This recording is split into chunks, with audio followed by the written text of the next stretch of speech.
I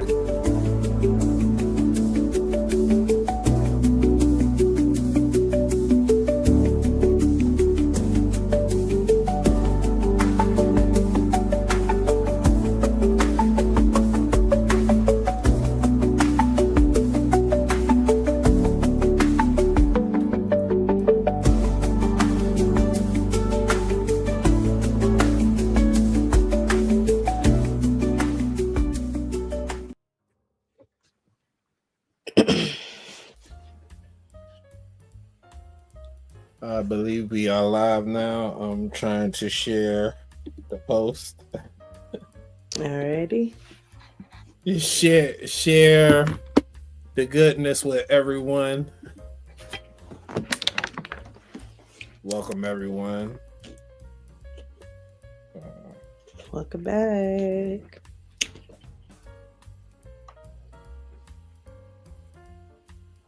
Yep, that didn't work.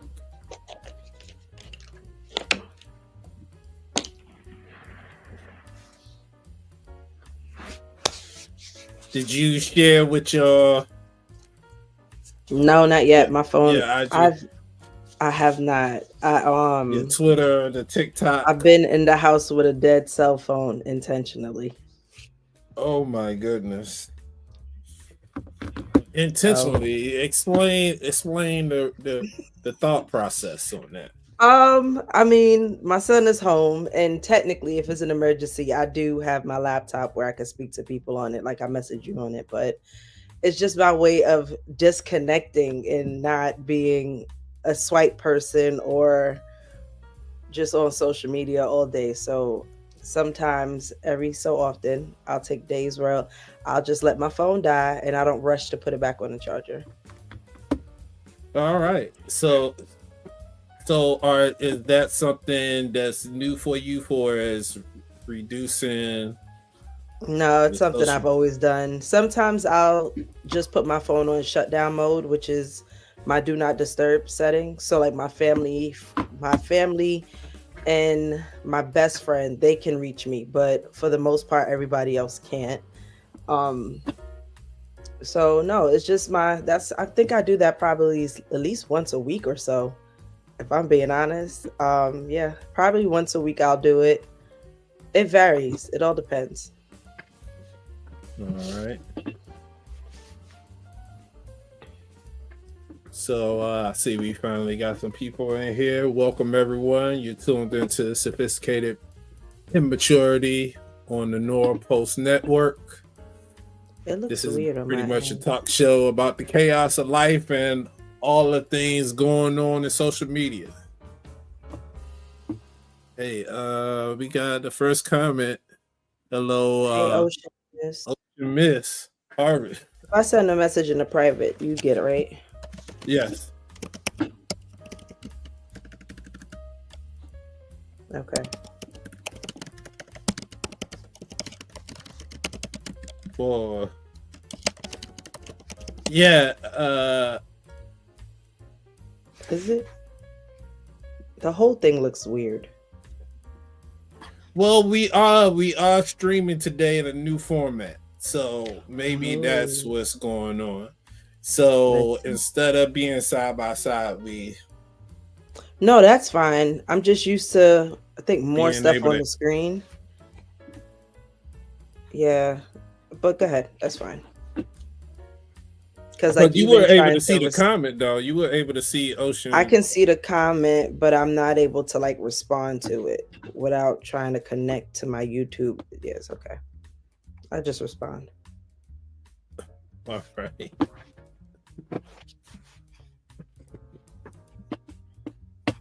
So this is your son's senior year, right? No, this is his junior year. Next year will be his senior year. Okay. Welcome everyone. So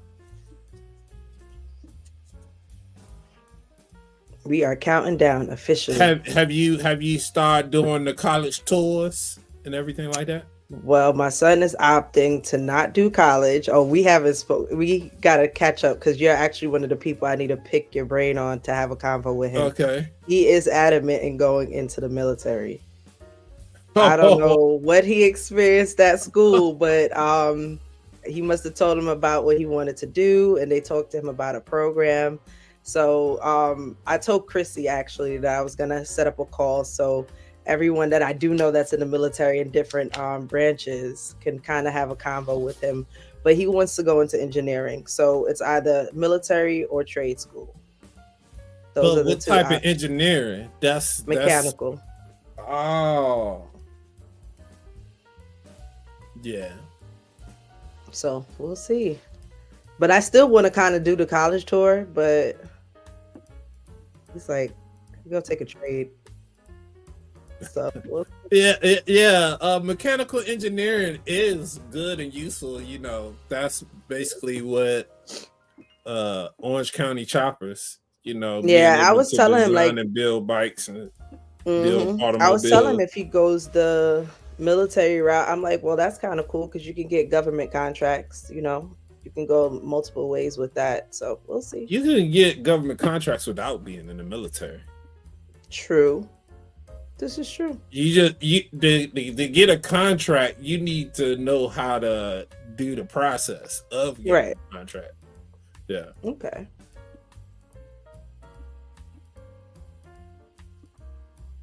No shit, Miss Harvest said, oh.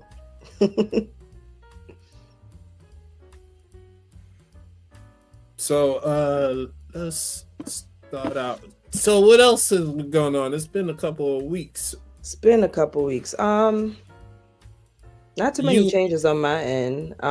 Did you get a renter? No, I still haven't put it on the market yet. Oh my goodness.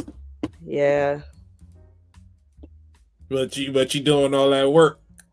I'm doing all that work. I actually have more work to go finish up, like little last minute touches, because I paid someone to do work for me last month, and then I had to go right back over it. So at this point, I don't want to keep paying people to do work that I'm gonna have to continuously go over again anyway in my myself. The point of me paying you is because of the limited time I have to not get it done. So no, today that's why I asked to do it our streaming earlier so that I can go take care of that. And my goal is to put the photos out at least by next week. We'll see. I just feel like every week is getting pushed and pushed and pushed and pushed because I'm just finding other shit that needs to be done. Well, there's always going to be something that needs to be done, but right. The renter notice. I mean, I noticed, so I would assume that they noticed. Hey, why we thinking for them? Touche. Touche. Now if they bring it up, be like, okay, we come in. Right, we'll fix that before moving, which I think certain things you still have money coming in, versus not having money, finding all the imperfections. Yeah, today is more of a we need to do cleanup. So like some of the paint got on the floor, so like cleaning that stuff up. I did the bathroom. We did a thorough deep clean of the bathroom, not last week but the week before. So that's already set and done with. The bedrooms are good. The kitchen needs to be cleaned up, and then I have to put the drop ceilings up. There's like 3-4 tiles that I have to put up that I haven't put up yet. And then we'll be, and then I got other shit to do because then the deck has to get done. Don't even get me started. Being a homeowner is fun. It's fun. I totally understand. I've been a homeowner since 2018, and I'm pretty much tired of being a homeowner. It's one of those things where I feel like society wants you to be a homeowner, or it's like seen as a status symbol, but it's the American dream, honestly. Right. That's but they don't tell you all the hidden fees and the hidden how much time and all the shit that can happen and the time needed to invest in it. I will say, you know what, to all those women who be online with the DIY videos that I watch religiously, I hate every last one of y'all for making me think that I could do this shit. Because you know what it is, they have a lot of those women have time. They either work from home or they don't, or they're just like housewives and they do that when they have free time. doing this shit and working full time, and it is a lot. Your time is very limited because the only window I really have to work with is my weekends. And then if it's a weekend when I want to do something, it's just they don't tell you the process. But you know what? I don't regret it. I have no regrets about it. But I do think what this has taught me, yeah, moving forward, I don't think I want to be in a house full time to live in. I don't need a house to live in full time. I don't mind purchasing homes and renting them. I think that will be my thing moving forward. But my Exactly. That's what I forever was gonna place say. now is probably going to be a condo, a loft, or a townhome. Some shit I don't have to maintain on my own. Exactly. That's what I was thinking. I was like, if I Yeah. was to redo it, single family home isn't the move. You want to No. have something like you say, condo, townhome, Yes. where They take care of the problems. they take care of the property. Correct. You pay a little extra on the HOA. You Fuck got a it. pool. You You're got paying extra resources. when you have to do the damn work yourself. Yeah, because your So time is money. correct. So it's Right. like it's the same thing. So yes, definitely a lot of lessons were learned. Yeah, but I don't regret it because I feel like at the end of the day, this is still something that will, benefit me in the years to come. So Right. And definitely, I agree with you on buying properties, renting them out. That yeah, is a move. yeah. Or That even definitely flipping. I will. think flipping is not a bad idea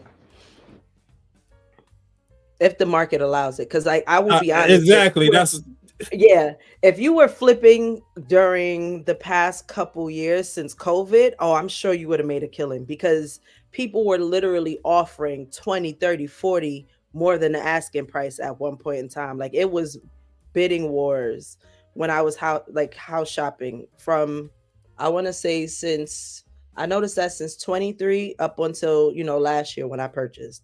It was always I will put in an offer and it'll be like 20 other offers for this one house. So if you were flipping houses then, I'm sure they made a killing. I don't know how it is now. I haven't really been keeping up with it, but I'm sure it's going to start to change with the I way would think everything that is right going. now interest rates aren't that great. So They the didn't the go. I thought they design went down.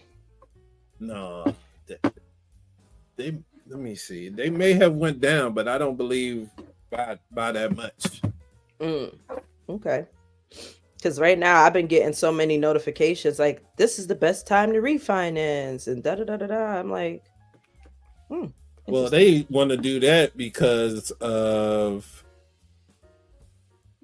the equity that you probably have in your home. Mm. Oh Yeah, yeah, it's be another saying question right for me. now that the interest rate now is 6.4. Okay.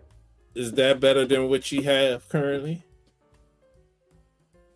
Actually, you said it's what 6.4? I think I'm about Yeah, that anyway. I think right, I was at 6.5. Yeah.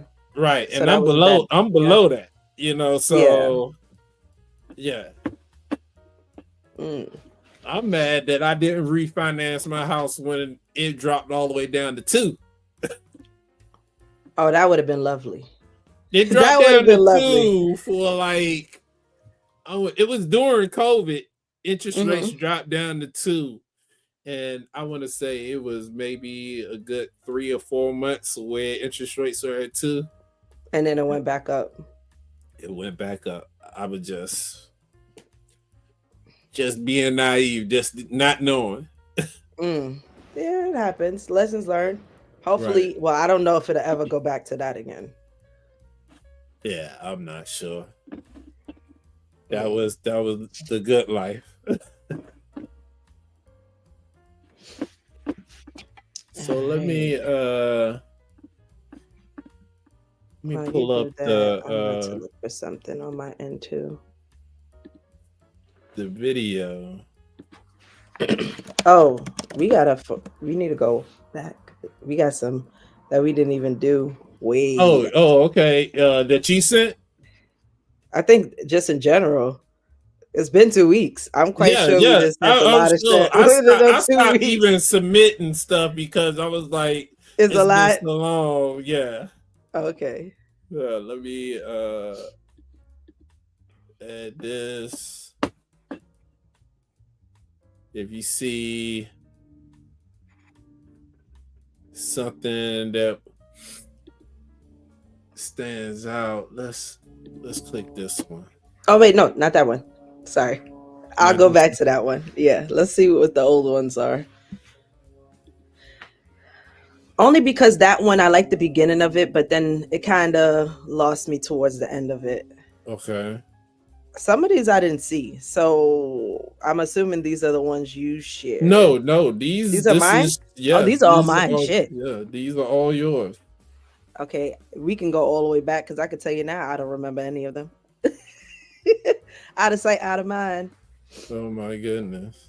Yeah, that's my brain. ADHD. I think we did that one last. Did we? I feel like we did those because I remember the one with. I feel like remember the one with David Banner.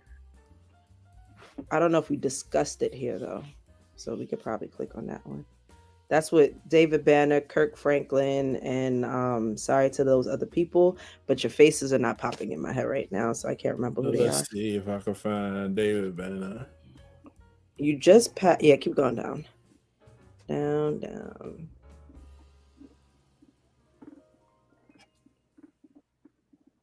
Oh, That one. Here you go, right here.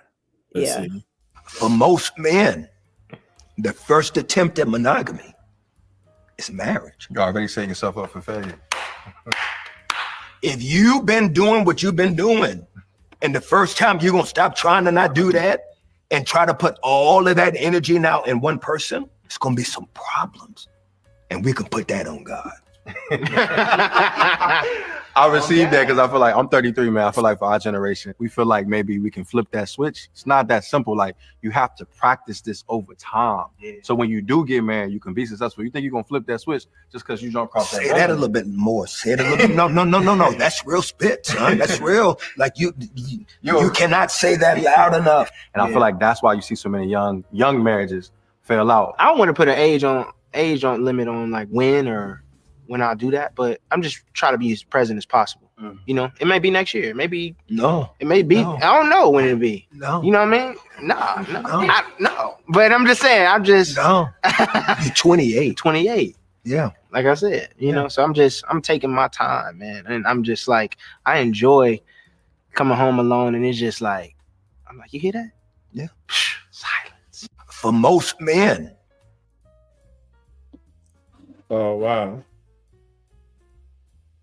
My co-host dipped on me.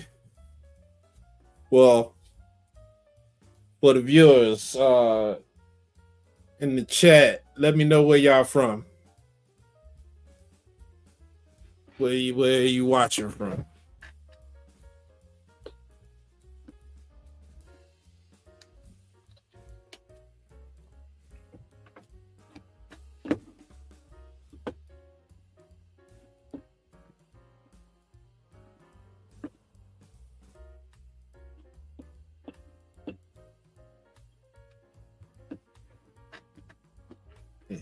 Anybody there?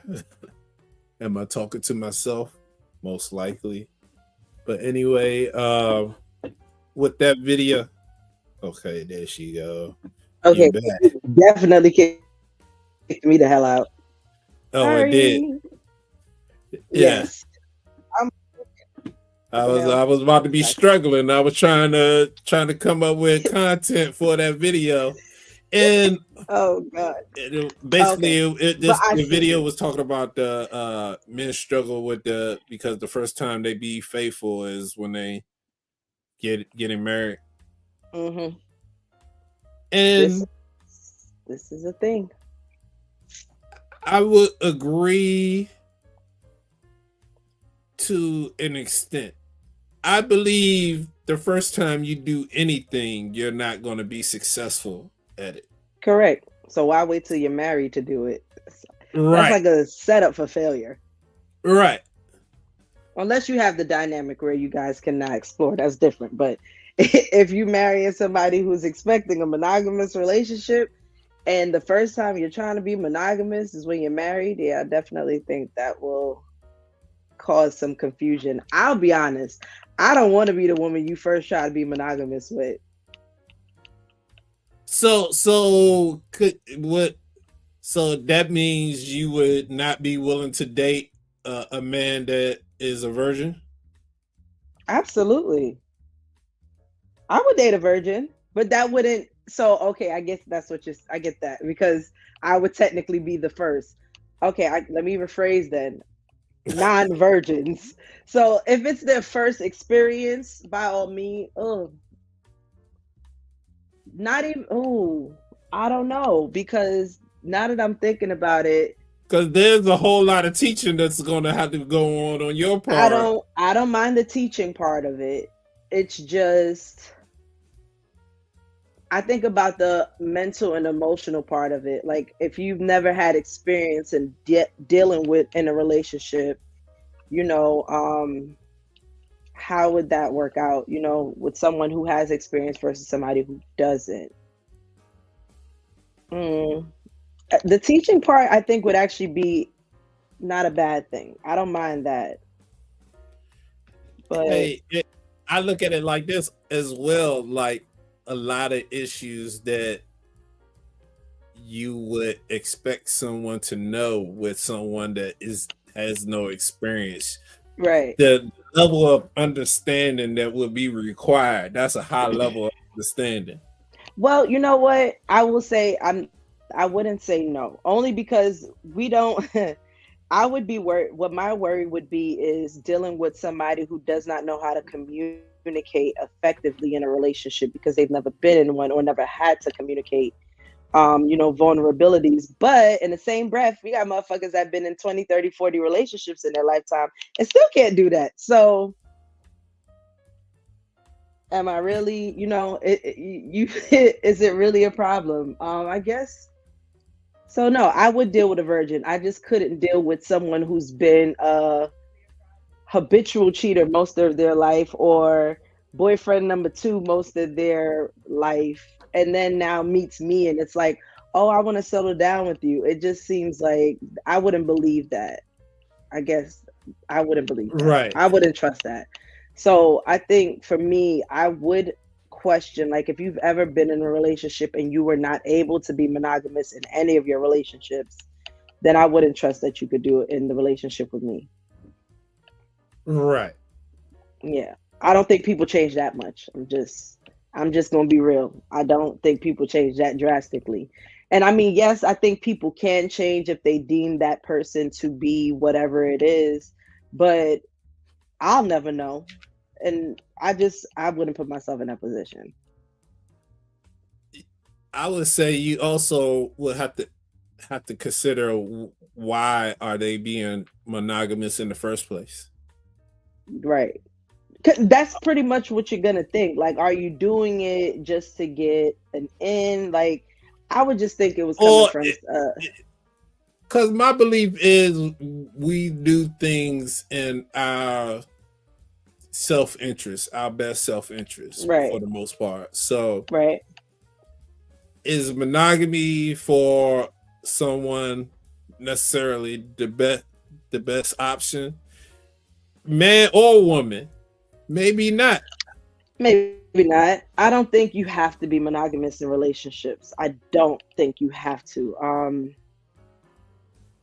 But I don't think you have to be. I think that's on a person-to-person basis. You know, you have some people that are gonna be okay with it and comfortable with it, and then you have some people that are not. So I think if you're looking for a monogamous marriage, then you should not probably get into one with somebody who's never been in a monogamous relationship long term. I'm not talking about, oh, you were faithful for 6 months. I mean, years. Have you been faithful to somebody for years on end where you did not step out, you know, either physically or emotionally? Right. But I think monogamy, as I'm getting older, I just feel like, and it might be a warped sense of reality, I just don't believe that it's possible. Like, I don't think that exists. I don't know any couple that's been together 20, 10 years where someone didn't step out at some point. Never Right. never seen it. Is it due Never to? Do you? seen it. I guess I'd be curious to know if it was due to lack of intimacy, or was it just I desire variety? Right. Like, And that's the thing. I don't know. Like, because at the end of the day, cheating is cheating. Whatever the reason was, cheating is still cheating.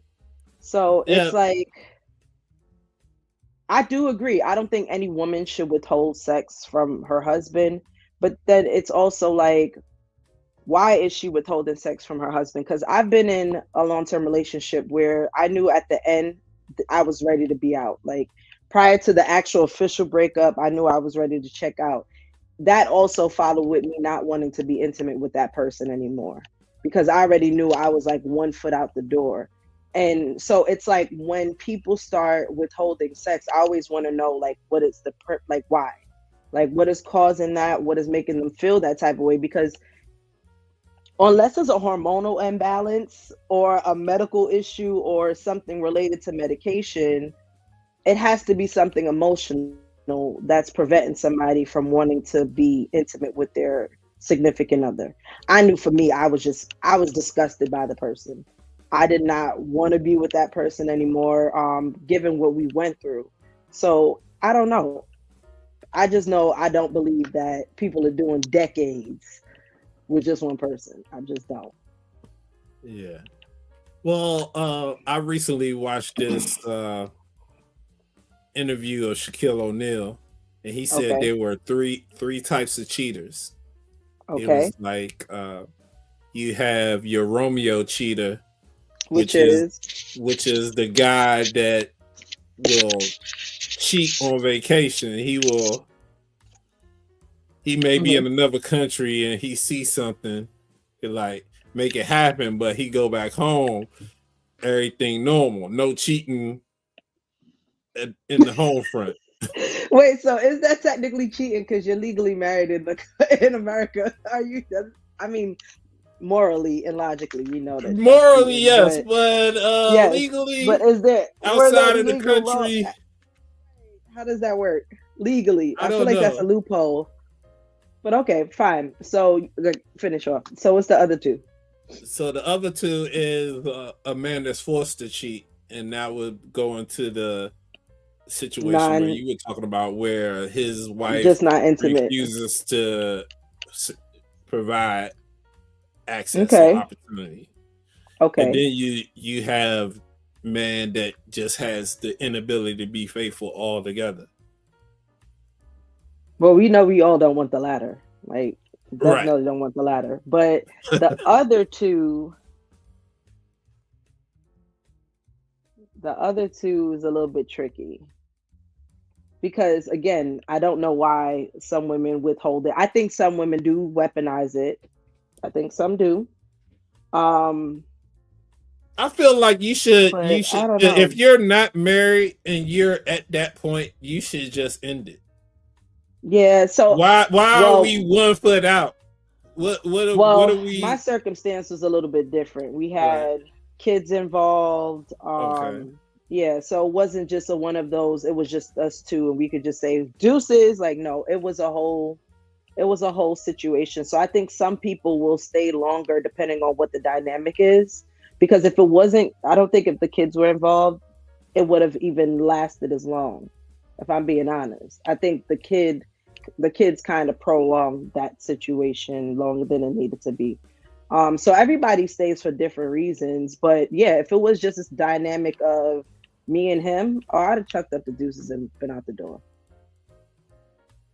No questions asked. But I think for me, I definitely felt sympathetic to the fact that his daughter had moved in with us.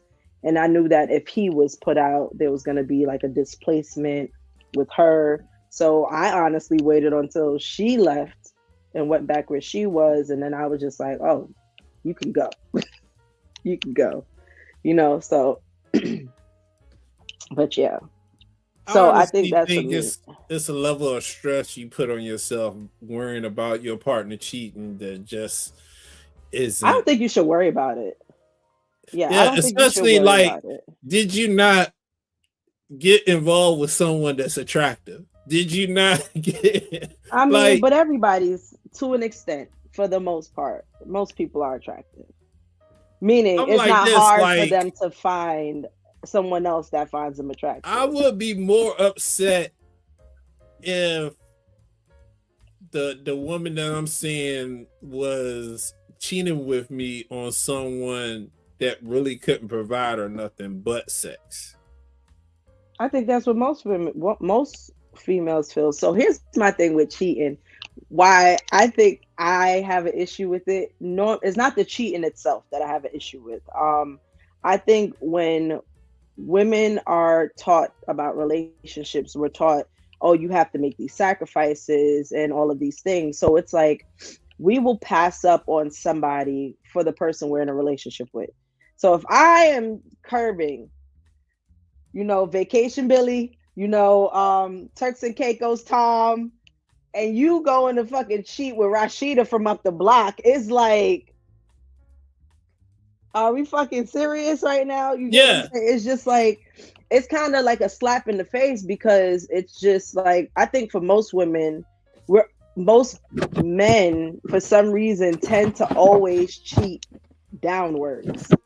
It's very seldom that you see men cheat with someone that's either on the same level of said woman or doing better than said woman. It's always the one who has the time for them, who strokes their ego, who is fascinated by them. And they won't get that from probably someone like the girl that they're with, or, of higher value, whatever the fuck that means. Yeah. So it's like, it's the chick that's impressed, which them chicks don't really need much to be impressed. You take them to fucking... it's different because for women, like you said, you are actively turning down Turks and Caicos Tom and Bahama Billy. Most of the time, men are not. We have no one to turn down. I know. That's why when that interest is there, it's a joke to the system. It's like, oh, like this goes back to when we was talking about the how many matches you get a day. Yes. Know, it's like if we had, I think men would be better able to navigate if they were used to having all those options. Y'all wouldn't know what the fuck to do with it. Oh my god. No, you go through that period. You you say, that learning curve where initially you like, oh, all the options in the world, the buffet, but then it gets old. It gets old real quick. Because even like one of the guys, Dan Bozarian, he's a multimillionaire. He sleeps with so many women. What he wears daily is just a white t-shirt and swim trunks. Anytime you see this guy, he's in white t-shirt and swim trunks because he was like, it's just too much work to put on real clothes. Wow.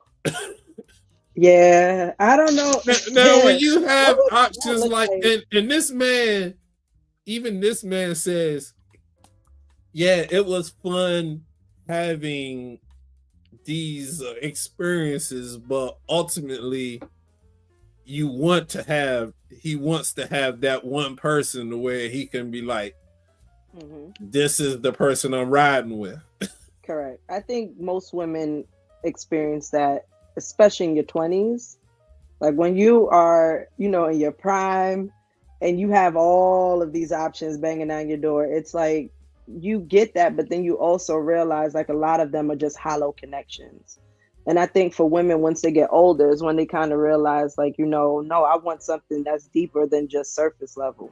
And you stop paying attention to all of those said options because now you're focused on finding that connection, a real one, a genuine one, not someone that's just infatuated with the thought of you, not someone that just wants to conquer the fact that they could say they've been with you. You know, I think it's true, because I feel like that's where I'm at in my life. I don't want any more seat fillers. That's what I call them now at this point in time. It's like, I know for a fact this won't go anywhere. I don't even want the excitement. I don't care about the thrill anymore. It's like, I want something that is a lot deeper than just surface. Right. But I guess the seat filler is when you meet someone you're interested in, and then you stay with them too long once you figured out that they don't have what it takes to be with For you me, I call situationship seat fillers. Okay. So I would prime example. Oh, I'm probably telling my business. Prime example would be like, you know, normally when a woman is single, they'll have someone that they're, you know, dealing with on an intimate level, but it's surface. It's nothing more than, I got a scratch, you could come over and itch it. We may hang out on occasion, but I know this ain't going nowhere. You know, this ain't going nowhere. It's nothing serious. It's just a situationship. And that's the person that you keep around to pass time until you find said other person. But what I find to realize is a lot of them situationships, you do it long enough, feelings get involved with people. And it's happened to me on both sides, either me or the other person. I've had situationships turn into actual relationships. Don't do that. At least I don't recommend it. Now knowing what I know now, but yeah, I would have someone to fill in the gap, period. And I think now that I've gotten older, when I'm single now, I just go cold turkey. I'm not adding a seat filler in. I'm not entertaining people. Yeah, I might date, and I mean literally just date, like go out, get to know people. But that's as far as the intimate part goes. No, we're not doing that anymore.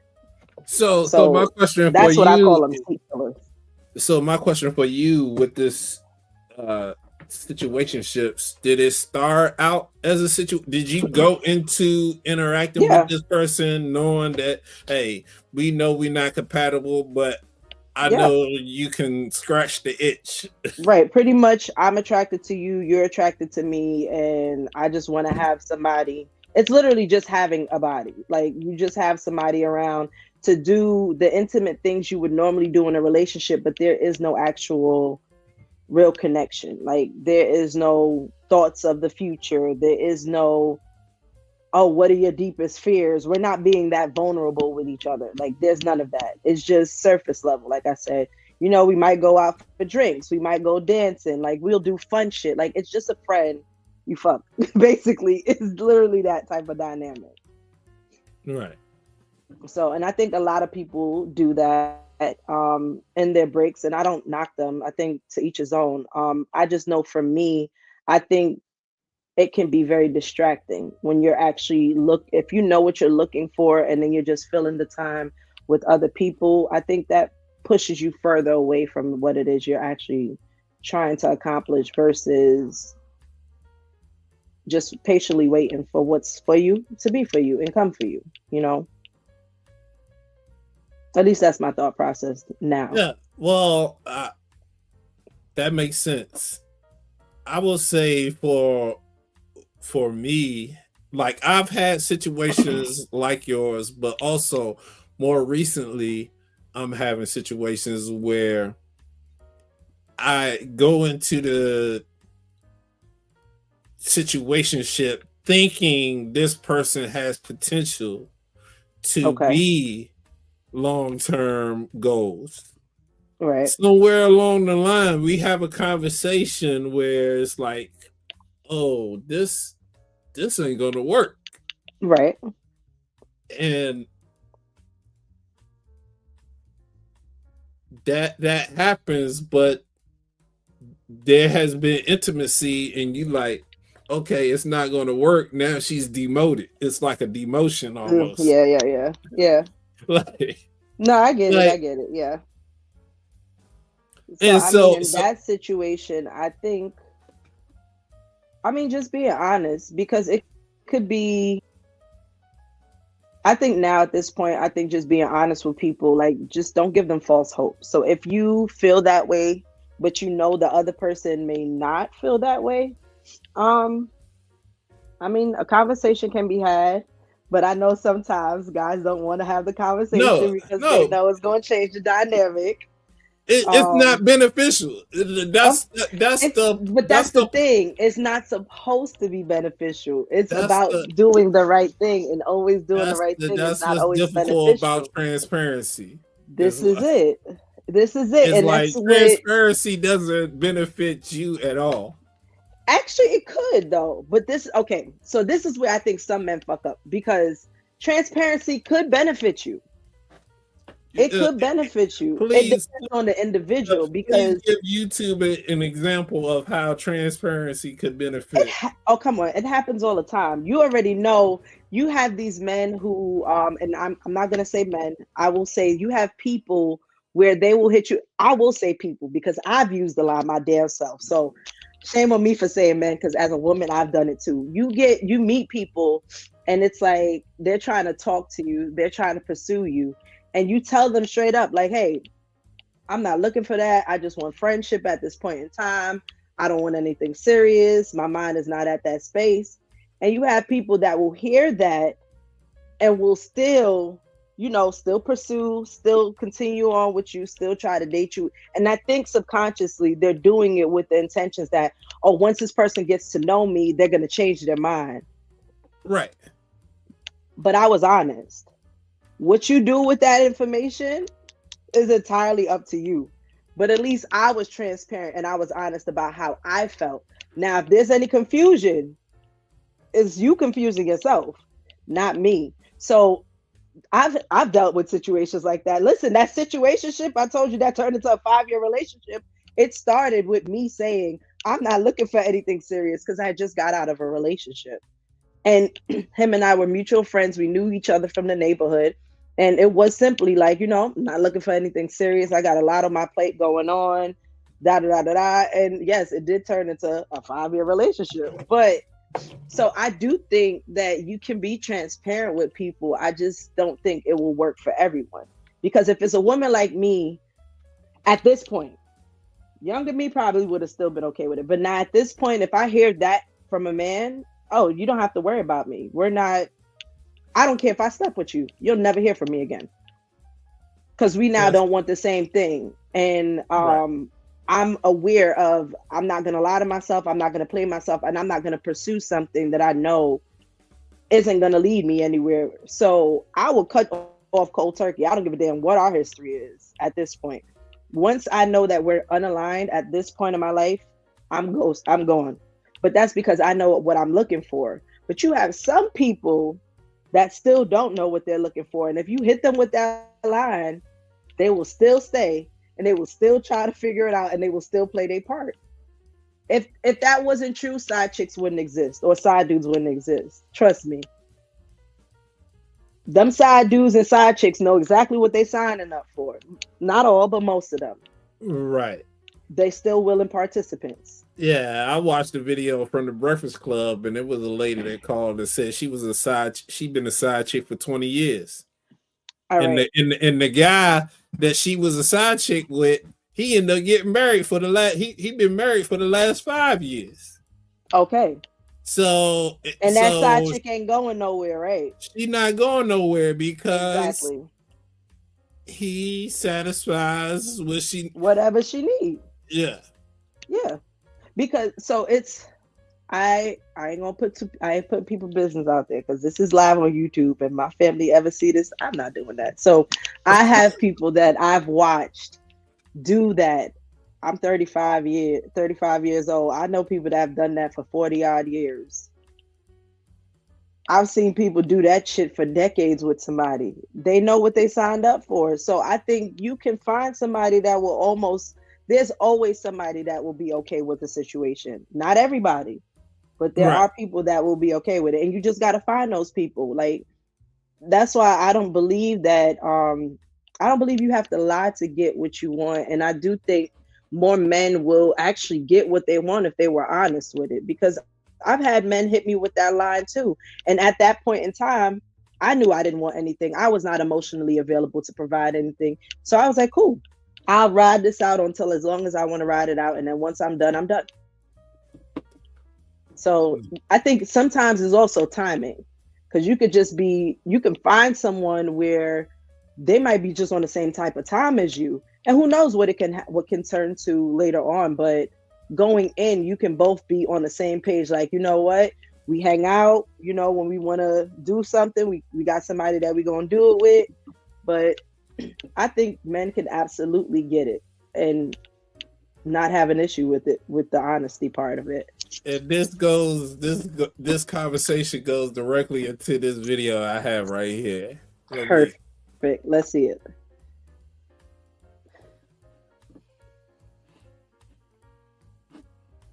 For me to date a married man. Very convenient. I don't think I'm destroying anybody's home because their husband is my supposed boyfriend. That's not my business. You meet married men that 6 months, 3 months, they don't have sex at home, but they want to fuck you every day. They come to their girlfriend's house. They want, as they enter, they want just they do. But at home, there is nothing. So how you go? So that's my fault that you're not having fun at home, and that you can have that fun with me 1,000,000 times in a day if you so wish. You will always come to me. Once the man is married, Yes. he should be out of bounds. For who? How is it Life your is preference, right? I like to date married men. You cannot date married men. Let me do what works for me. Primary thing that keeps that man coming back is the sex. It's not anything else. I'm going to go into sex a little bit. Tell me more, mommy. There are women at home that their husbands make Tell me passes more. at them, tries to touch them, and they are not interested. We, that is outside, we make your life a lot easier. You come, we rub your head, we pull your shoe, we massage your feet. This the wife won't do at home in most cases. She doesn't have time. Me, I have the whole day. I have the whole time in the world. So I'm sitting on his laps, he's grabbing my butt, or he's seeing my butt. My nipples are all over his face. At whatever I'm doing with somebody's husband, I know that it is temporary. My feelings there are boundaries. You can't call them at a certain time. When they leave you, they block your number. So you text them anything after the time that you guys are spending, the message bounce back. And they are conscious enough to remember to unblock you the next day when they leave the house. On a decrease, you don't know men decrease. That wife that they come and post today, oh, my wife is, they probably not even spoke that night before. Period. Yes, now. It's just fulfilling your obligation as a husband. And You then go post your wife for social media, 12 na the quarter. 2 weeks, they never Yes, talk. now. 6 months, they have not had Yes. sex. So that And they are just doing a marriage. It's just role, responsibilities that you're fulfilling as a Married partner to person. this person. Then we, All right, you get the she I wow. get the- she so is- when this video started, I was like, oh, somebody need to beat this bitch ass. But on the flip side, she's not wrong. That's what I just said. Like, most men will cheat with somebody who has that time, who is fascinated by them, and She Listen, said, she's your getting all the wife benefits. doesn't have time. I have all day. And the thing is, it's beneficial to those type of women, because I'm quite sure in that dynamic, especially where her culture, because I hear she has like an it's accent. definitely from the continent. So if she's doing this with somebody who is what we call high value men in America, her bills are paid. She doesn't have to deal with the mundane day-to-day headache that the wife has to deal with. She gets fucked, he goes home, her bills are paid, she's in peace. She's at home by herself most of the time. So it's definitely a different environment that's created. So, but I question why you never wanted to be a wife. But I also think when you do that often enough, like even for men, I always tell people, if you play the side role often enough times, it makes it difficult for you to be in monogamous relationships, because now your trust issues is hell-bent on you're gonna have trust issues because you watch somebody lie to their spouse all day, every day with ease. So you will always question it when you get put in that position of a wife or a husband. if that would be now you in that position. I watched that shit happen to so many guys and so many women. Hey Tiff. Yes, sorry for the 2 weeks delay. Our schedules were clashing, but yeah, we're back. But yeah, so it's like, I feel like you kind of fuck yourself up mentally when you put yourself in those positions, because like she says, now that's her preference to date married men. She will never, it doesn't look like she will ever try to go find a man of her own. Yeah, I doubt it. This is I seen a video that Slim Thug, the rapper, put out, and he said it's impossible for him to get married because of how many wives he slept with. See, I'm telling you, it's psychologically. They were fascinated by his celebrity. He was like, "There's no way." Yeah, I think you kind of do a disservice to yourself when you put yourself in those positions. But in the same token, can you blame her? Like, well, I know I would. If I was the wife, I would definitely feel some type of way. No, for the person outside of the relationship, she makes complete sense. Yeah, she's benefiting. If she's being provided for, she's getting that without marriage. Like, she's getting everything. Yes. Happens in a marriage without the headache of the marriage. Without the headache of the marriage. When he goes on a business trip, he takes her with her, so she traveling, she enjoying herself, like she's having the time of her life right now. Right. While the wife is home with kids, probably stressed, probably doesn't. And I'm sure her as being the side, she doesn't have children, so she doesn't have that stress to burden him with. At all. Nope. And she will ensure, like she said, she's ensuring that shit don't happen. Her emotions are in check, and she's taking every precaution whatsoever under the sun to not get pregnant. Right. Because that's the end of the meal ticket. Correct.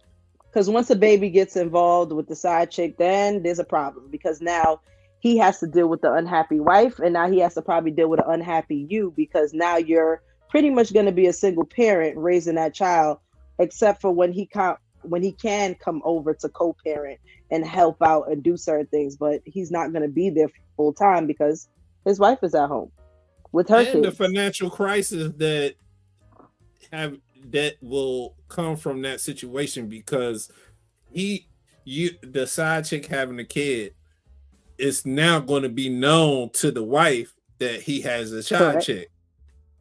She will no longer be the wife, which will divorce. Now he's going to try to make you the wife. He's going to try to make the side chick the wife, because now a new side chick going to come along. Pretty much, it's just going to be a continued cycle at that point in time. Right. It's like, do you really want to get the upgrade and roll because you already know the dynamic that this man operates in? Nope. You're not going to want that role. And she knows that. Right. She knows that. So, I mean, as long as her emotions are in check and she not doing the weirdo shit like calling the wife, trying to come to her as a woman, listen, the wife should be satisfied. She ain't got to do it, because she probably don't want to do it. 6 months? 6 months? 6 months of you not smashing your husband? Was the sex good? Obviously, the sex is good because the side chick is enjoying the time of her life. But 6 months? I ain't never that bad. It could be where it's not even good, but the fact that this man is of means that's willing to take care of your life, you ain't got to stress about your bills. That shit, you honestly, go ahead and don't let him only be a 5-minute man. 10 minutes. No. 10 minutes of your day, you wash them up. You good. Your mortgage paid. That's a different level. That don't sound too bad. Let me see what package I got to sign up for. No, I'm joking. Right. No, I think so. It's funny because the way she said is like, oh, the husband will go 6 months or whatever time without having sex from his wife. And it's like, but do you think the wife doesn't know And that might be the contributing factor as to why she's not having sex with you. Because women know there's no way. I don't understand the logic. Men always argue that they're so logical, but there's no logic when it comes to cheating. You think you live with this woman 365, 24/7, that she doesn't notice a change in your behavior or demeanor when another person comes into the picture? Yeah, Like, let's be real. Let's be real. Right. So if she feels that and knows that, do you not think that's a contributing factor as to why she probably not fucking you? But regardless of the point, it should be stated at the beginning of a relationship. What? Once It's a once marriage. We all no. It's a marriage. Once intimacy has started, it's not going to stop. So you may stop having intimacy, but intimacy is going to continue. That's not how that works. That's not how that works. We know that's not how that works. Logically, we know that's not how that works. No, but you can't say what we did in the beginning, because in the beginning of relationships, we always like the person we're with. Right. You almost always like the person you're with when you start a relationship. Towards the end, not so that's much. not true all the way, because men can have sex with women that they don't like. Correct, but that does not negate the fact that this wife now may know that this dude is stepping out. Yeah. If she got the title, you liked her a little bit. You liked her enough to make her your wife. Exactly. Right. So if you decided, unless you have a marriage where you guys are open and have that flexibility to explore options, it's cheating. So the moment you start stepping out on your wife and your wife notices that you're stepping out or notices a change in your demeanor and you're not communicating anything to her and you just leave her in the shadow the whole time, can you really blame her for not wanting to have sex with you? Because again, remember, she probably got dudes in her inbox right now. She passing up and you out here moving crazy. So it's like, I feel like what I hear happen all the time with guys when it comes to like the lack of sex in their relationship, they never try to find out why. No. They never try to find out why. They always just find someone to give them sex. But it's like, why not figure out what's causing that disconnect? Because obviously, and my ex even said it to me in the beginning, it wasn't like this. You're damn right it wasn't. I liked you then. I wanted to fuck you then. I don't want to fuck you now. Right. It's rare that people ever ask why. They notice the change. They mention the change, but they never mention or ask or inquire as to why the change has happened. A woman does not go from initiating sex on a regular basis to just all of a sudden start closing off on sex. There has to be a reason as to what made that change. But I've never heard men ask. Or vice versa. Because it's not just women that do it. I'm sure there's probably some men that stop fucking their wife for whatever reason. People never ask. I feel like they just use that as go gadget go. I got the clear. She ain't fucking me. I go fuck somebody else. It's a green light. She got one time to say no. Exactly. They at the door. My last ex and I had these conversations. He was married to his kid's mom, and the man told me how towards the end he would start arguments so that he can leave to go deal with somebody else. Wow. So it's like, but why? When you can actually take that energy and time to repair and fix what you already have, you decide to use that energy to just go find something new to pursue. And it just becomes a repeat, because we're always going to have issues with people. It's going to just be a repeat offender type of situation. And I think this is why I go back to the conversation I had at the beginning, where it's like, if you just cheat, I don't care what the reason is. Because we can all justify some bullshit we done did in our lifetime. It's easy to justify it. And you can know, like, you can ask early on conflict resolution. Like, yeah, but do you have the skills? Because if you had the skills, you would ask the question. I don't know if people care to, but that's the thing. I don't think people care to resolve conflict. I think for people, it's better to just brush it under the rug, create an argument. Yeah, absolutely. Because you like, oh, everything was great, and then it's like, what the fuck? Absolutely, Tiff. Yeah, they'll start an argument for something minor, and once I start seeing, there's certain things that I know and I pay attention to when it comes to people, and it's like you don't, out of nowhere, you just want to start an issue. Oh, after hour, okay, no worries. Yeah, it becomes an issue because they're upset, or when they just come out of nowhere and they're upset. Sometimes it's not you, sometimes it's work, but a lot of the times they side chick done pissed them off. Or they side dude done pissed them off. They ain't mad at you. They mad at the other nigga or the other chick. Yeah, Oh, wow. it's like, so this is why when it comes to me in relationships, it's like I don't know how I feel anymore about them.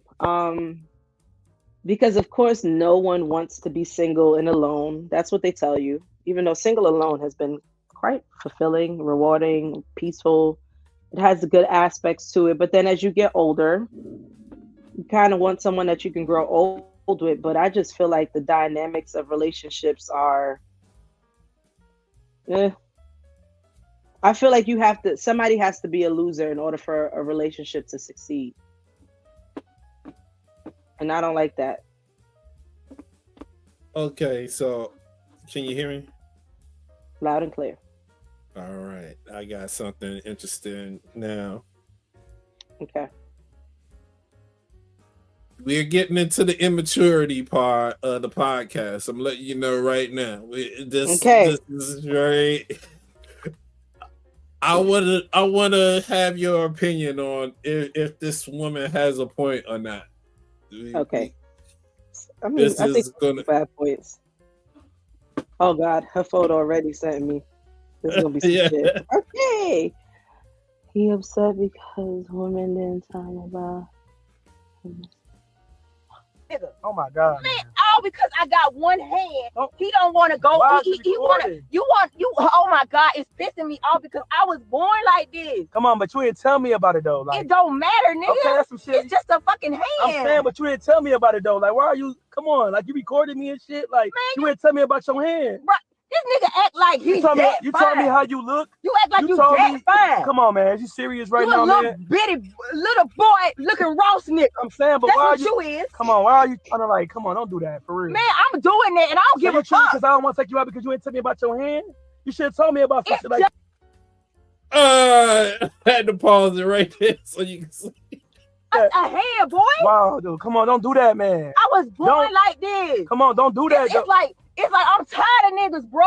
And is this how God made me? This gonna be my life. But what I'm saying is, give me a chance to get to know me. It's more than me. You told me about everything else but your hand, though. Because I don't gotta tell niggas about my motherfucking hand, boy. You should have told me about it, though. I ain't gotta tell you. If I ain't had no eye and I ain't tell you about that, you wouldn't want to know that, right?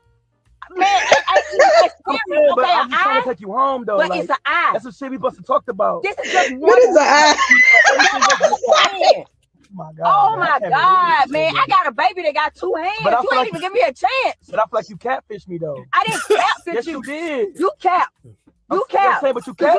Because on your pictures you look totally different. Okay, but now you're trying to be like you trying to talk about me. Yeah, because you be using a filter. You wasn't saying none of that shit though. Man, I can't believe this nigga.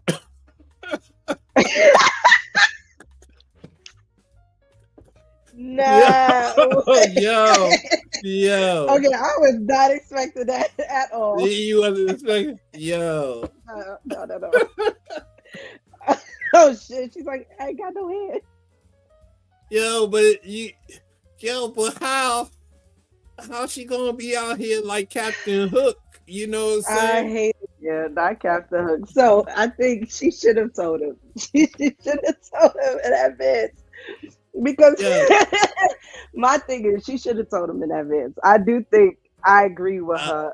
I agree with him. Sorry, that you could have gave me the heads up. Like, don't make me come to the event and find out that you're missing your hand and shit. I think that is definitely something you should pre-warn somebody about at least. Like, I might have a slight disability and, explain it to them.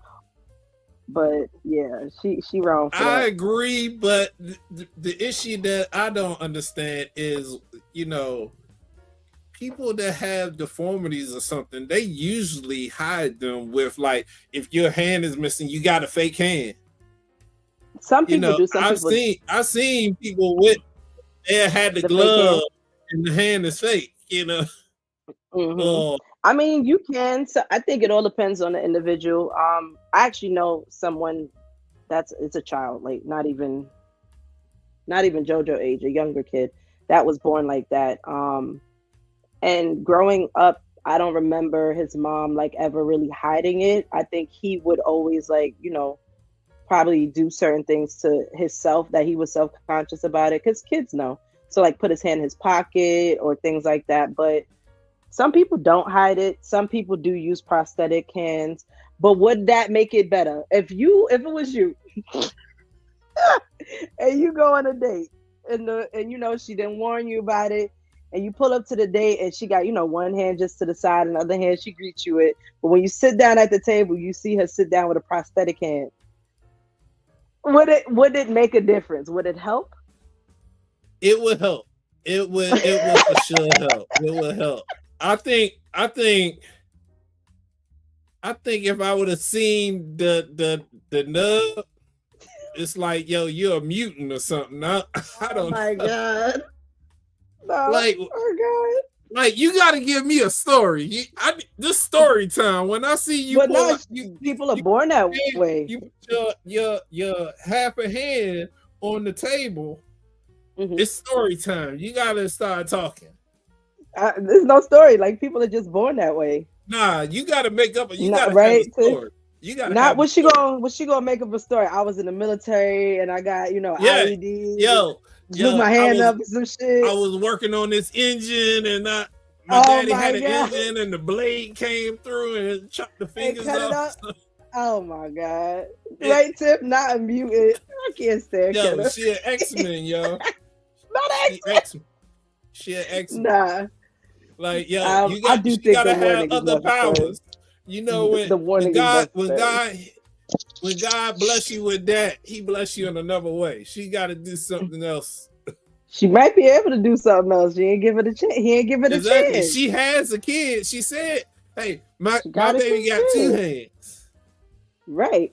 Yeah, because deformed people don't always create deformed kids. Like that deformity is not hereditary normally. But her baby daddy is diabolical. I'm gonna say right now. You never know what her baby daddy looked like. What if he had a deformity? They could have met at like a disabled convention or some shit. Because I have a cousin who is he's functioning, but he's autistic. And he has a baby, and his girlfriend has a disability as well. She does have both her hands, but one of her hands is it's unable to move, like it's constantly in this position. Right. I don't know where her like her diagnosis or anything like that, but they have family, so the family obviously raises the kids with them for the most part. But listen, handicapped people find love. Handicapped people need love too, Craig. Like, they definitely do. Okay, let's see what this one is. Dun, dun, dun. No man who's been. Okay. You gotta make it. I had to make sure it came up. Okay. Okay. He play all day. Fucking mutant. Mutant and proud. In love with a woman said, I hope she makes me chase her. Once we're now so invested, we don't want this to be difficult. We're hoping she reciprocates, not makes it more challenging. What you'll notice is it's easier for men to chase lust than it is to chase love. Because when you love someone and they're not receptive to you, it hurts. When you're just lusting after the woman, all you're focused on is what you want to get from her. Which is why you'll see some women have men who were never serious about you, but will chase you for years on end. Because they're just locked into, I want this. That's where the men are hunters kicks in. But once he's emotionally into you, He doesn't want all this resistance. That hurts too much. Nope. Most men are so happy to have a woman show him that she wants him, she has interest. He's gonna be receptive to that if he has interest as well. No man who's been in love with a woman said, I hope she makes me chase her. What do you think about that? I've been on the receiving end of that, so I fully agree. You'll hear women say it all the time. This man chased me for years and years and years just to waste my time. Yep. I agree. And I think I kind of feel like any woman that does force a man to kind of chase her too, in a way, knows that's not what she was looking, that's not what she wanted either. But I think a lot of the time. So from what I'm hearing, the whole statement that men are hunters. Oh, it's bullshit. Is for the wrong reason. A lot of the logical, because the thing about it, when you're hunting, you're looking to.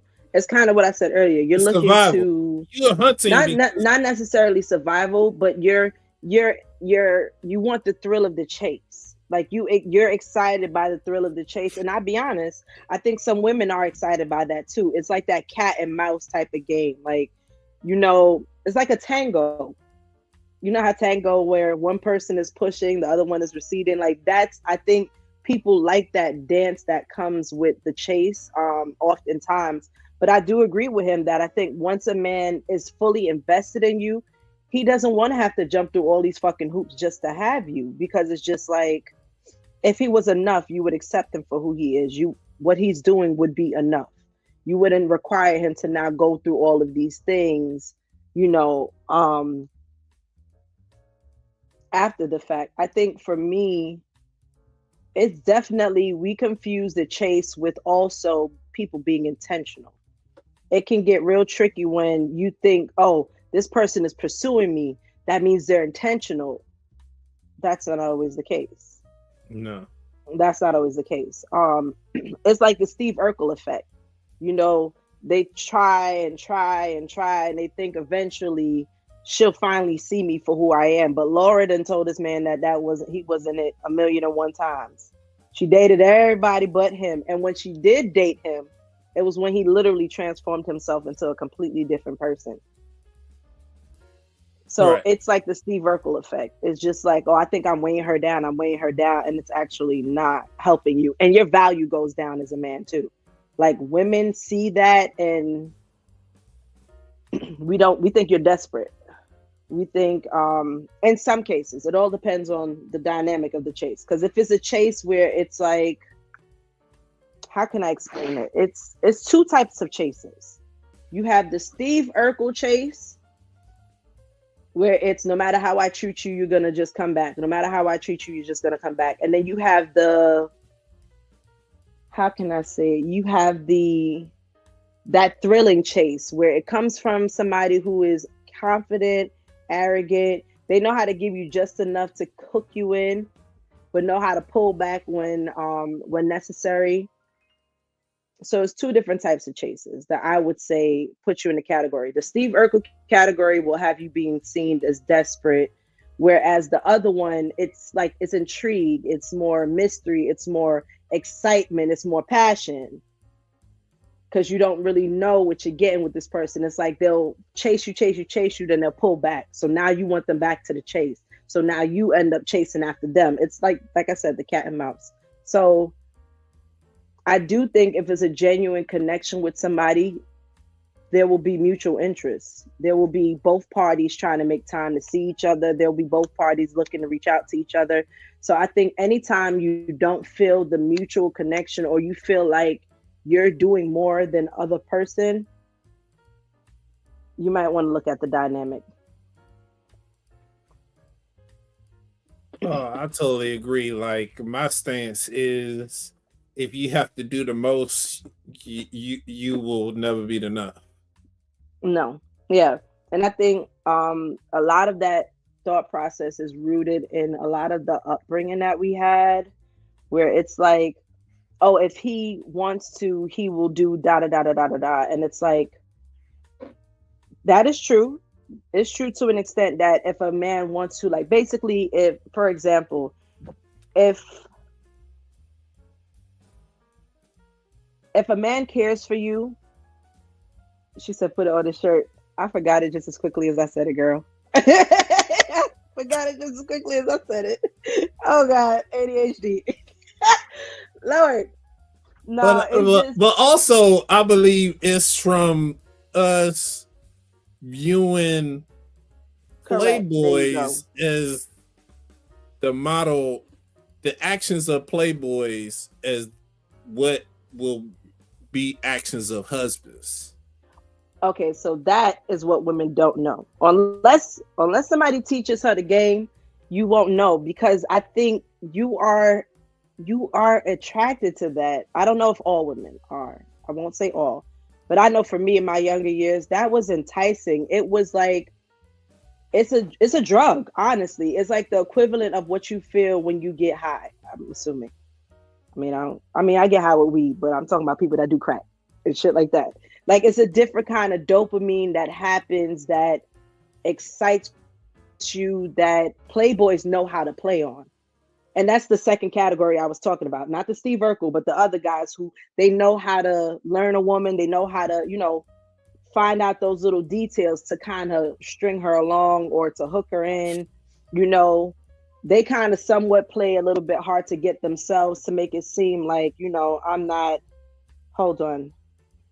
Give me one second. I could honestly say, with me being in therapy, I'm learning about myself, but I'm also learning about people in general. Yes. And the skills that you learn in therapy can be used for evil. Oh my God. Yes. So that's why it's and I feel like those smooth talkers, those Playboys we knew back in the day, they may have not been trained through therapy to have those insights, but some people naturally learn people, and know the insights. It's like a cheat code.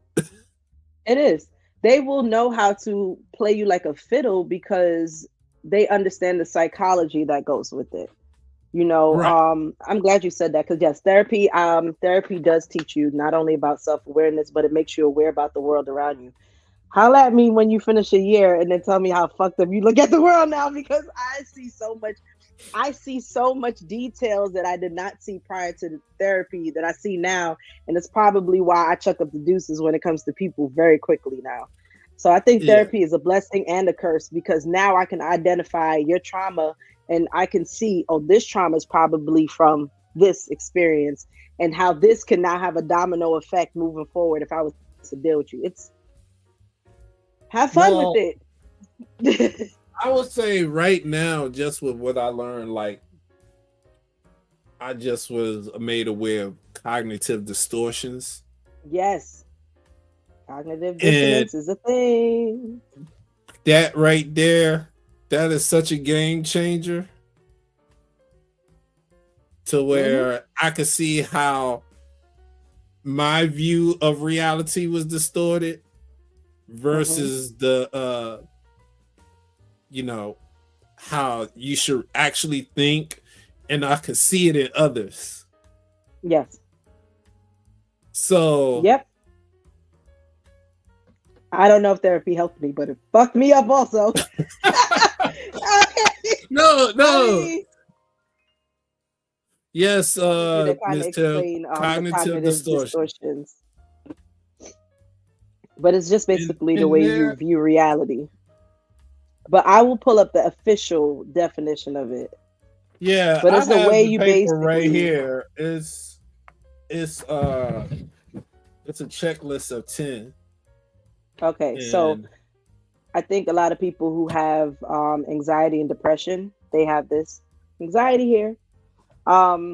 It's when you think of, it's the way you see the world, and I think you kind of default to like. Hold on, I can pull it up. I can pull it up. Hold on, because I got the document from my therapist. So hold on. Okay, I'll wait till you finish, then I'll give an example, because I live with this daily.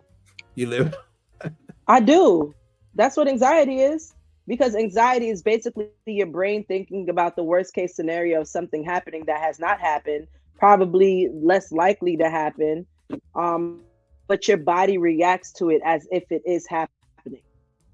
That is a sum up of what anxiety is. And something I read years ago actually helped me navigate it a lot better, where I don't have as much panic attacks. But they say anxiety comes from two things: worrying about the future and dwelling on the past. Okay. And I have to agree that when you're present, anxiety does not fuck with you. When you're present, anxiety does not fuck with you. I'm gonna say that again for all my people in the world who have anxiety. When you're present, anxiety is not fucking with you. Okay, so I'm able to pull it up. I'm not sure if you can see this well. I can make it a big screen. Did I do that right? I don't know, but I do. So, but here's the checklist of cognitive distortions, like all or nothing. Oh, number one is so you. Number one is it's so me. You. That's when I seen it. I was like, oh, this guy know my heart. And like I'm so happy that you're doing this. What's crazy is you can see this in men that say it's my way or the highway. Oh, I know. It's like, okay, you're not. Reality is off for you. Yes. But it's one of those things that you're not aware of. You're not aware until made aware. So number one is why operating in duality is a thing. And I had to learn that myself, given my experiences, because it's like two things can literally be true. Both at the same time, two things can always be true. So because two things can be true, it can never be one or the other. It always has to be the middle. Always. So that's why we always say life is nothing but gray areas, because it really is. Yeah.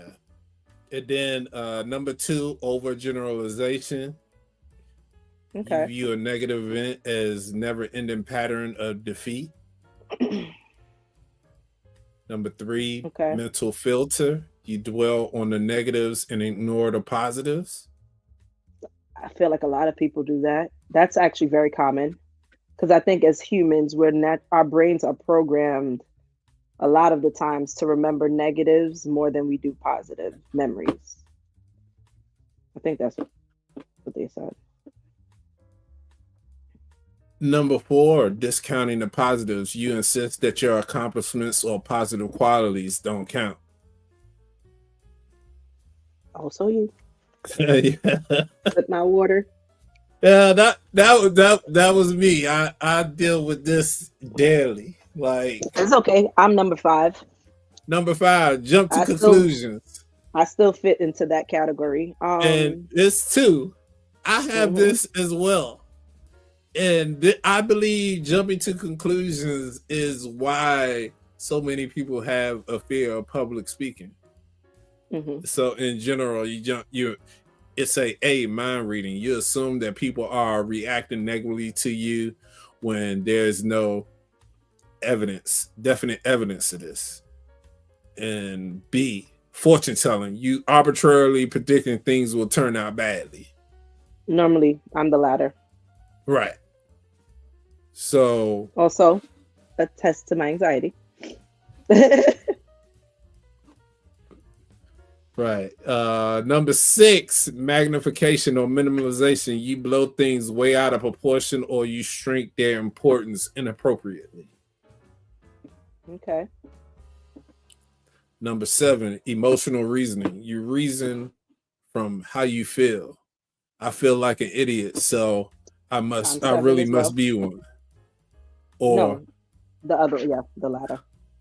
I don't feel like doing this, so I put it off. That is number one for me. Like this is what therapy got me: self-awareness. Right. Identify. Yes, that is me. If I don't feel like doing it, I won't. And that's good, but also bad. Again, duality. Because it's good to listen to yourself if you don't want to do something, but it's bad when it's something that you actually need to be doing. Right. And the idea of discipline for as me being in the military is like you do it regardless how you feel. See, I need some of that in my life. Like,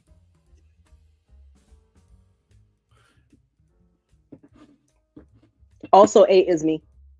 8 should statements. You criticize yourself or other people with shoulds or shouldn'ts, musts, oughts, have tos, are similar offenders. Correct. So should for me goes back to what I was stating, how when you how anxiety can be linked to the past. Normally when you make should statements, it's something that happened in the past that you feel like you should have done differently. And I've definitely done that. Still something I deal with to this day. So yes, I do. And number 9 would also fall into me because I am my own worst critic. Labeling. You identify with your shortcomings. Instead of saying I made a mistake, you tell yourself I'm a jerk, I'm a fool, or a loser. Yes. And then number 10. I say I should have known that. She definitely has a coworker that is number 10. Personalization and blame. You blame yourself for something you weren't entirely responsible for, or blame other people and overlook ways that your attributes and behavior may have contributed to the problem. Yep. Okay, 10 is definitely me too.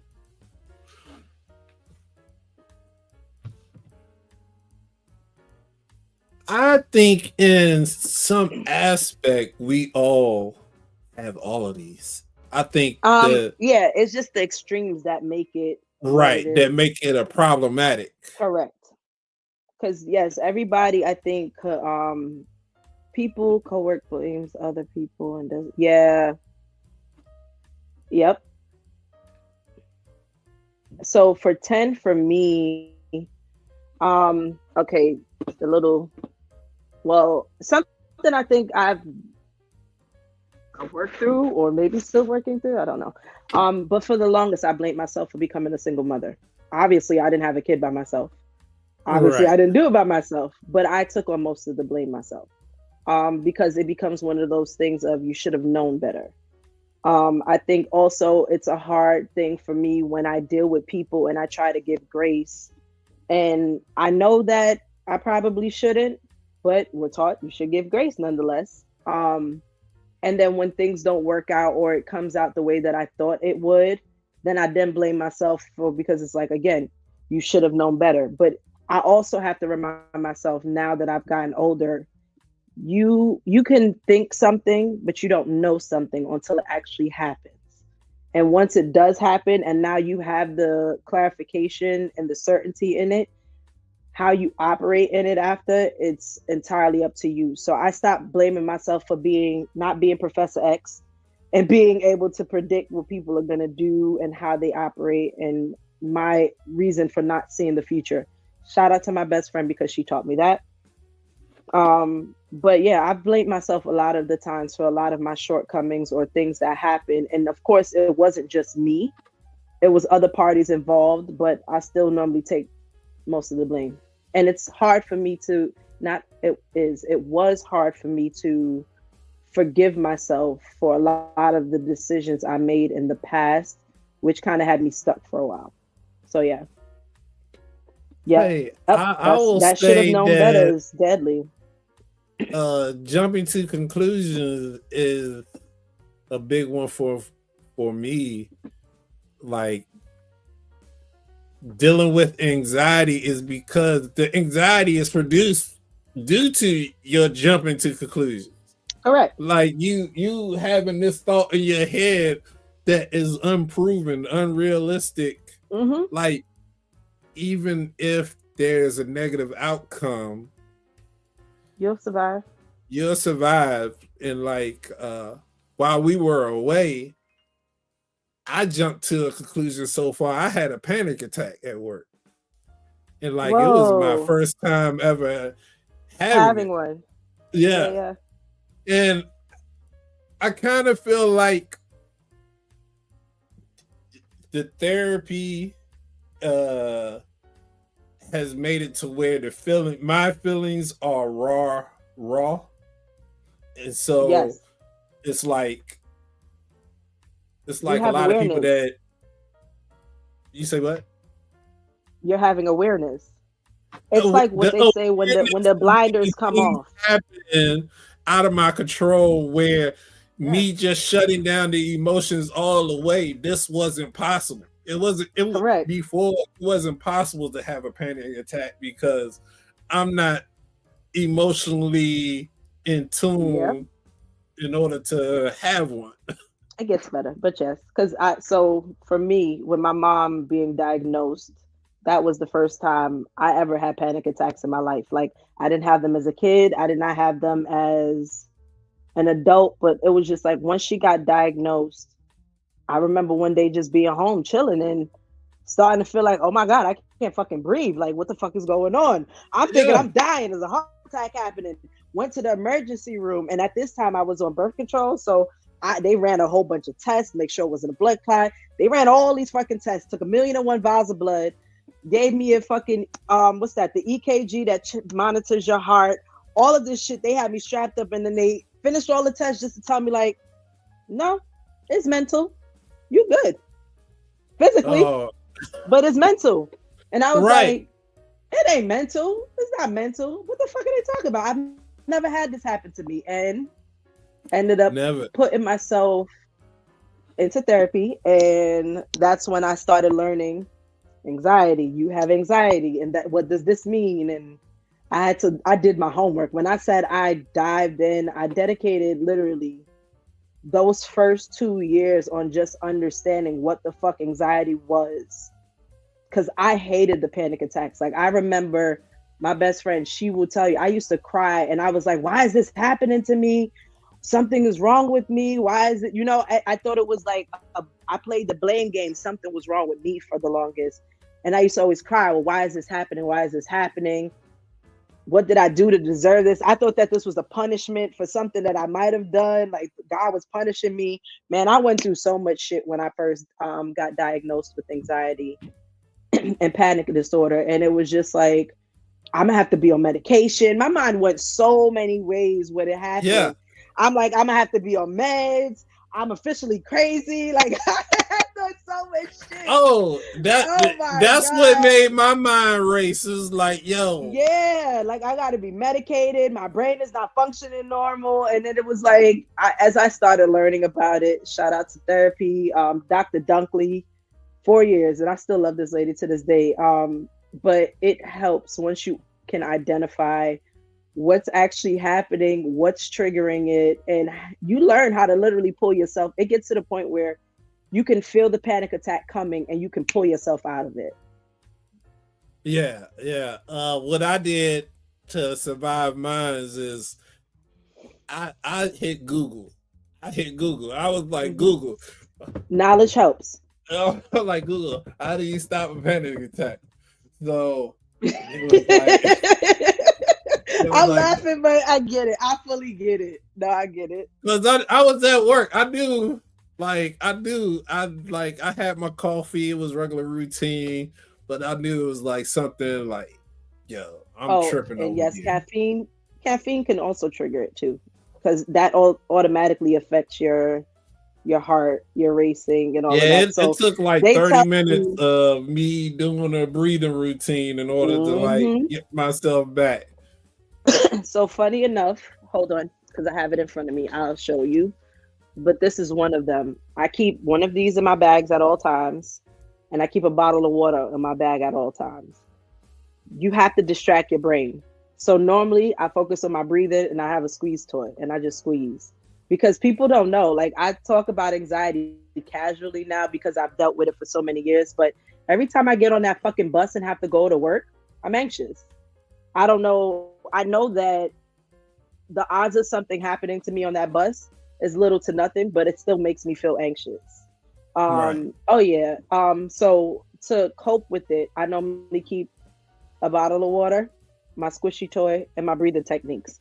When I fly the same way. And this is why I tell people, like, my slogan is, I do everything anxiously. And it's true, because anytime I'm trying something new or exploring unknown territory, I have no control over it whatsoever. So my anxiety starts to peak. Soon as I have to do something I've never done before, mind you, it can be something so simple and so fucking minor, but my anxiety is already thinking about, oh, this is something new. Well, wow, this can happen. And it's probably the worst case scenario. But if you look at the statistics of that actually happening, it is like 0.1% chance of that even fucking possibly happening to you, you know?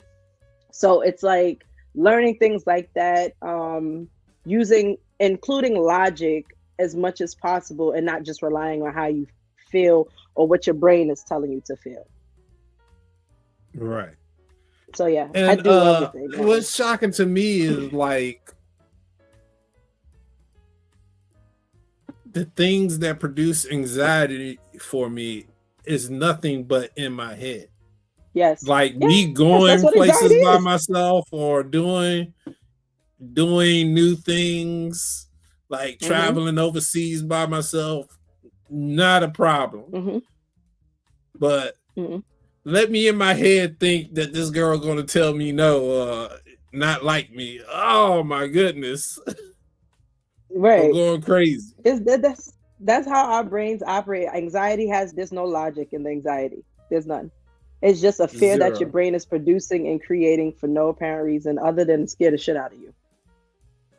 And rejection is not always a bad thing. I think that's something that I had to learn too with rejection. Sometimes that's a good thing.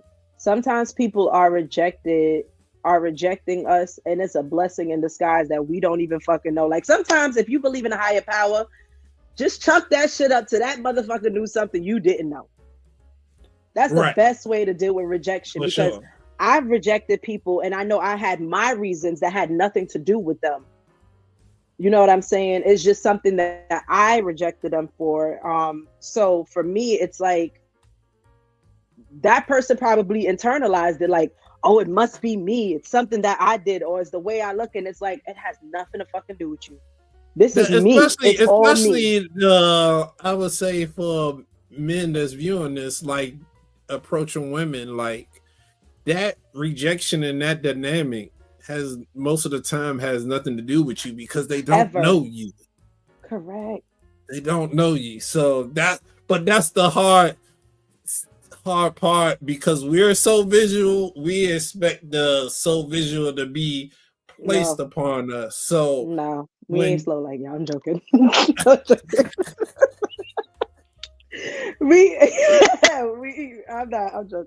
I'm joking. Right. But it has nothing to do with that. Nothing. It's just depending on when you catch people, it could be something where you may just trigger something that's familiar to them, and it's not in a good way. You know what I'm saying? And it has, again, that's not technically something to do with you. You might just have a mannerism of somebody she's experienced before that put her through the ringer. And because of her fear, she doesn't even want to take a chance on you because you just remind her too much of something that she went through, and vice versa. So that's saying that rejection is redirection. We need to let that shit to the truth. And I can't wait for more men, especially to understand that, because men deal with rejection more than women do. Right. I can definitely say that is true, that men are rejected more than women are, because again, it goes back to the fact that women tend to have more options. But if men can take that rejection and not internalize it and just move the fuck on, it'll be so much better. It is, but I think but that goes back to self-worth, self-love, and self-confidence, because once you have that, no matter how many people reject you, that won't sway. And it should never be able to be swayed by someone just simply saying, no, I'm not interested. You don't know what that girl got going on her life. Supposedly we at the age where our parents are getting older. Well, mine are gone. But you have people who parents are getting older, and now parents are moving in with them. and they have to not be their caregiver. They may not have the capacity to even technically date someone because of all the shit that they got going on in their life. And you're taking this rejection as, oh my God, it must be something wrong with me, when in fact, she just has a laundry list of shit that she got going on that she probably would have loved to take you up on the offer, but know that she would not be able to support you the way she needs to. Tiff said she has a question. There we go. Is it the rejection from the man? Oh, sorry. Go ahead. Is it rejection from women that the man already knows, or brand new people? For me, it's both. Yeah, for I don't think it me, matters. it doesn't matter, because I guess if I were to ever like just walk up to someone, introduce myself, I usually have a reason for doing so outside of, hey, I find them attractive. Right. So I put myself in positions to have that. That way I can break the ice easy. Right. Like, and when sometimes you don't have that, it's like impossible. It's like the self-evaluation that goes into play. Because when you walk up to a stranger and introduce yourself, it seems like you're not only just trying to talk to this one person, but the entire room is looking at me do this. So what are the other ladies like? If I get rejected by this one lady, now the next lady I approach, she gonna be like, yeah, nah, you got rejected by her. No, so it's like that's also not true.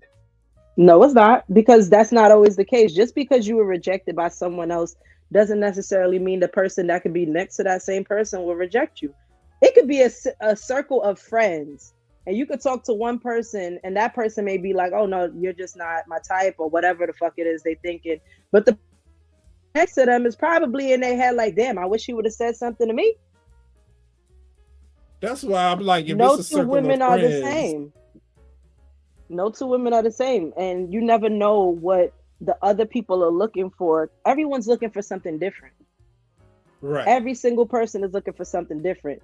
That person may have rejected you because, for whatever reason, she probably, I've actually rejected people in my younger years because I thought I wasn't good enough.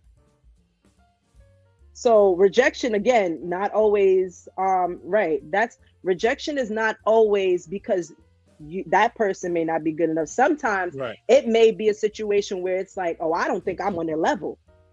Right. So I'm gonna just psych myself out and not even try to pursue it. But again, that goes back to self-love, self-value, how you see yourself. So if you see someone else at a higher standard than you, or you see yourself lower, you can reject somebody simply like that. You come up into a fucking party all suited and booted, put together, looking good. They looking at you like, oh, this is a well put together person. I might not be able to get away with the shit that I was doing in previous relationships with him. So I'm not even going to pursue him.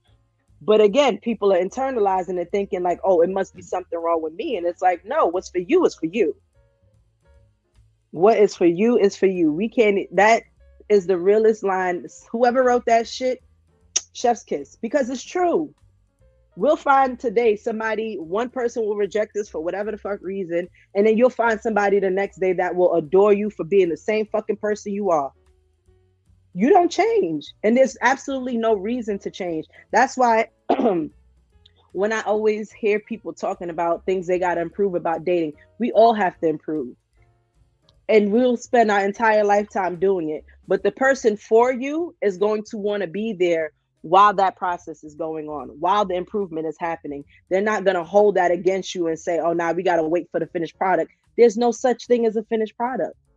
None of us are finished products. We can check off all the American dream societal boxes, but we still got work to do mentally, emotionally, physically. And then those are things that changes over time, because we can heal the childhood trauma, but then there's other shit that causes trauma later on in life. And you got to heal that too. It's a never ending It's a never-ending cycle.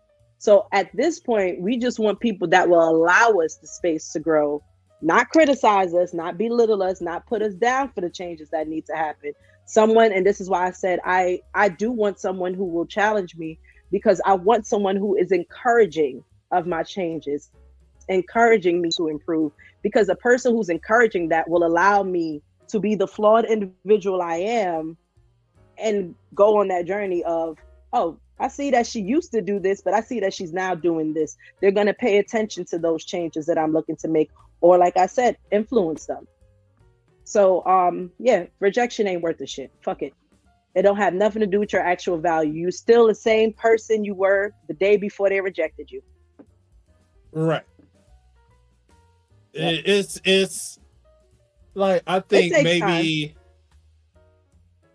You just gotta have like an awareness of all these things before you pursue that activity that you are afraid of rejection. Correct. Like, understand that this doesn't define you. You're still a good person. You're still you. And they don't know you. And you don't know what's going on in their life. Correct. And you don't know that. They could be going through a divorce. They could not be single. Exactly. They just out with their friend, in support of their friend, and like, oh, I'm married. Sorry. I fully agree. I think once that happens and more people realize that, and I pray my son learns that, that's why I think I stress, confidence, self-love. That's why I recommended the book that you hate. But it is true. I still dislike the book. Yes. But now I have a different outlook on the book. And when I started that book, I had started therapy. So my thought process was probably how you feel after. But yeah, it's all learning. It's all learning, and we're all learning. There's just certain things that I think now I don't take personal. I used to internalize everything. And I think I have some days where that still happens. Like I felt like that last week. My hormones were all over the place. And something minor that I would have brushed over on a typical day, my hormones was just next level high. And I was actually at work tearing up about some shit that I know was minor. But I was in my feels. But I was able to identify, this is not that deep. I'm in my feels. My feels are valid. But is it something that I need to now react to? Absolutely not. Right. So we're all learning. It comes with it.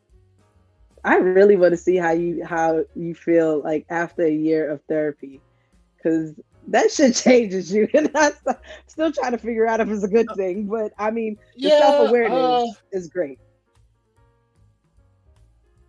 I feel like I had listened to a pastor and he broke it down pretty thorough, saying that therapy is like you broke your leg and it wasn't set properly, and in order to get the bone set properly, they have to re-break it.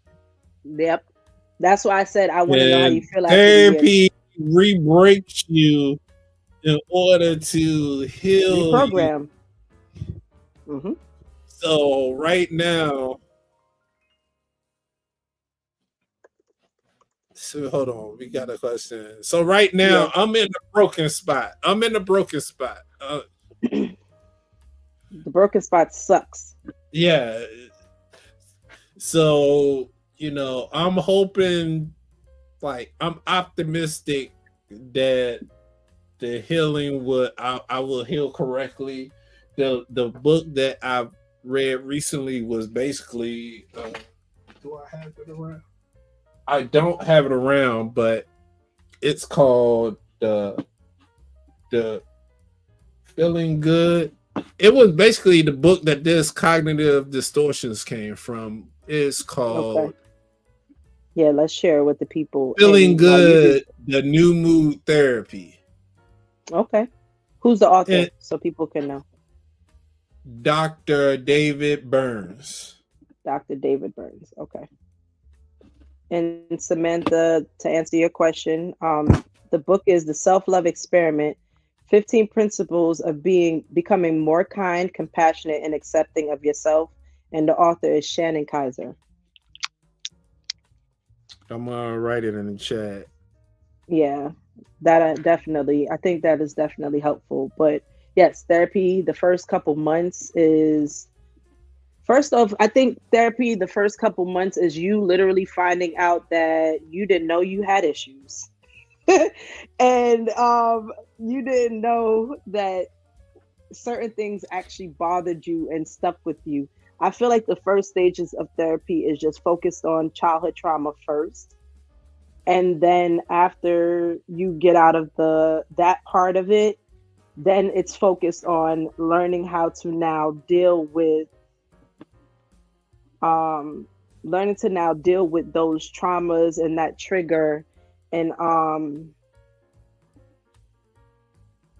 how to not repeat some of the mistakes you've made previously. Yeah, so I would say the reason why I had my panic attack is I think I basically was moving too fast. Like I Thinking thought about the future? I thought that since I got a new tool from my therapy session, I was like, oh, let me try to use it. Like I wasn't ready. I was like, oh, you taught me something. Okay, he taught me to like how to look at the feelings wheel and how to use it properly to identify how you feel. How you feel. Right. Because and why you feel that way. And happy. Yeah. Yeah. So I was like, okay, I was using it and I was breaking it down and saying what I need to say. But then I was like, oh, I wasn't ready for the response. Yeah, because there's going to be a response. My body was because now you got to engage. To hear what they got to say. Oh, abort. Oh Lord, it's okay. But I think that's a good thing that you tried at least to pat yourself on the back for at least trying to utilize it to express how you feel. And you may not have been ready for the response back, but it's okay. And also, we have to also remind ourselves, you can take your time to respond back too. Get yourself into the place where you have the mental capacity to respond to whatever the person's response was. You are not required to respond immediately. I think because we have cell phones and everybody wants this instantaneous response, you're not obligated to do that. No one's obligated to do that. God damn, my best friend, she taught me so much because she's the one who's like, yo, you move at your speed. You're not required to move at anyone else's speed. Your speed is the speed that you're comfortable at. That's where you move. But now, if somebody's pressuring you, but this is part of the learning process. Is that I'm learning through the therapy process that I must change my speed. Yeah, because my mentality to start with is like, I'm gung ho, let's get it popping right now, let's do everything right now, get it done. Like no, with therapy it's like, hey, slow down, you gotta crawl, crawl. Correct. You're in crawling stage. Recognize you crawling right now. Literally what that is the stage. Yeah, and they said if you move, I feel like we did a video in here like that. I don't know I think I might have sent it to you, or we may have played it in here, but they were like, basically, if you're moving too fast, you're moving out of fear. Right. So it's like, you gotta slow down, let things move at their natural pace. And therapy is not gonna be fixed. You don't fix everything in a matter of months. Shit, not even a matter of years. You think about all the years of unhealed trauma that you've lived compared to the years of now therapy. It's never going to be the same.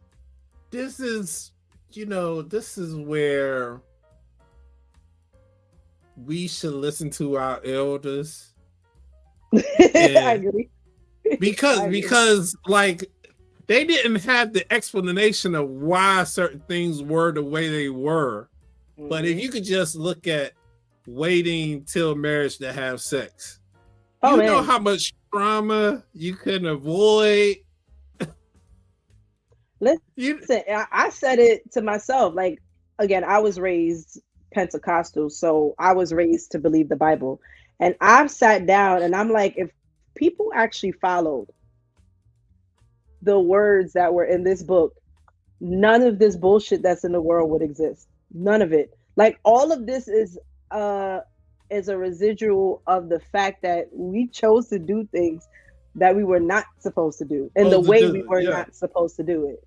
But if you think about being kind to people, you know, not having sex, premarital sex, there would be no trauma. Who the fuck would you be comparing your trauma? What trauma would you be comparing? You get what I'm saying? Who would you be comparing your performance to? Correct. Well, all of these experiences. None of that. The performance could not be compared. The love, and most of the time now you open Pandora's box, you're like, okay, it's not as good. It's hard. I think it's harder.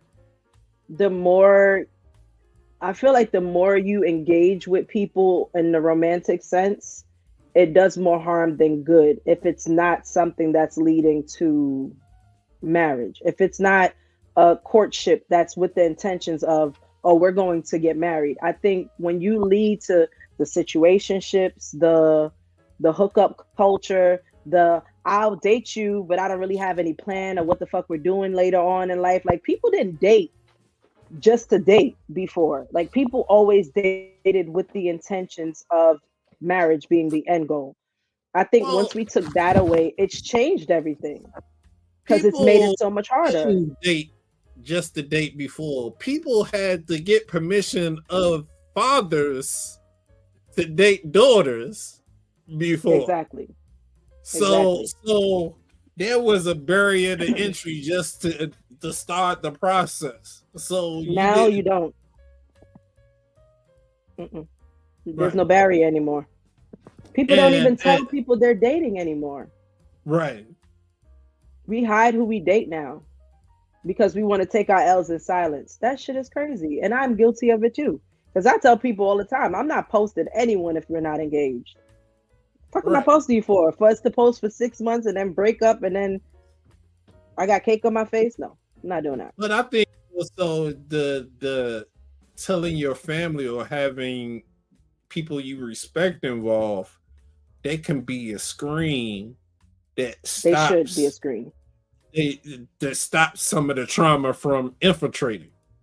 I agree. I think, what I wanted to mention, the way people meet now is different. One of my coworkers, it wasn't last week, but the week before, and I kind of wanted to bring it up here.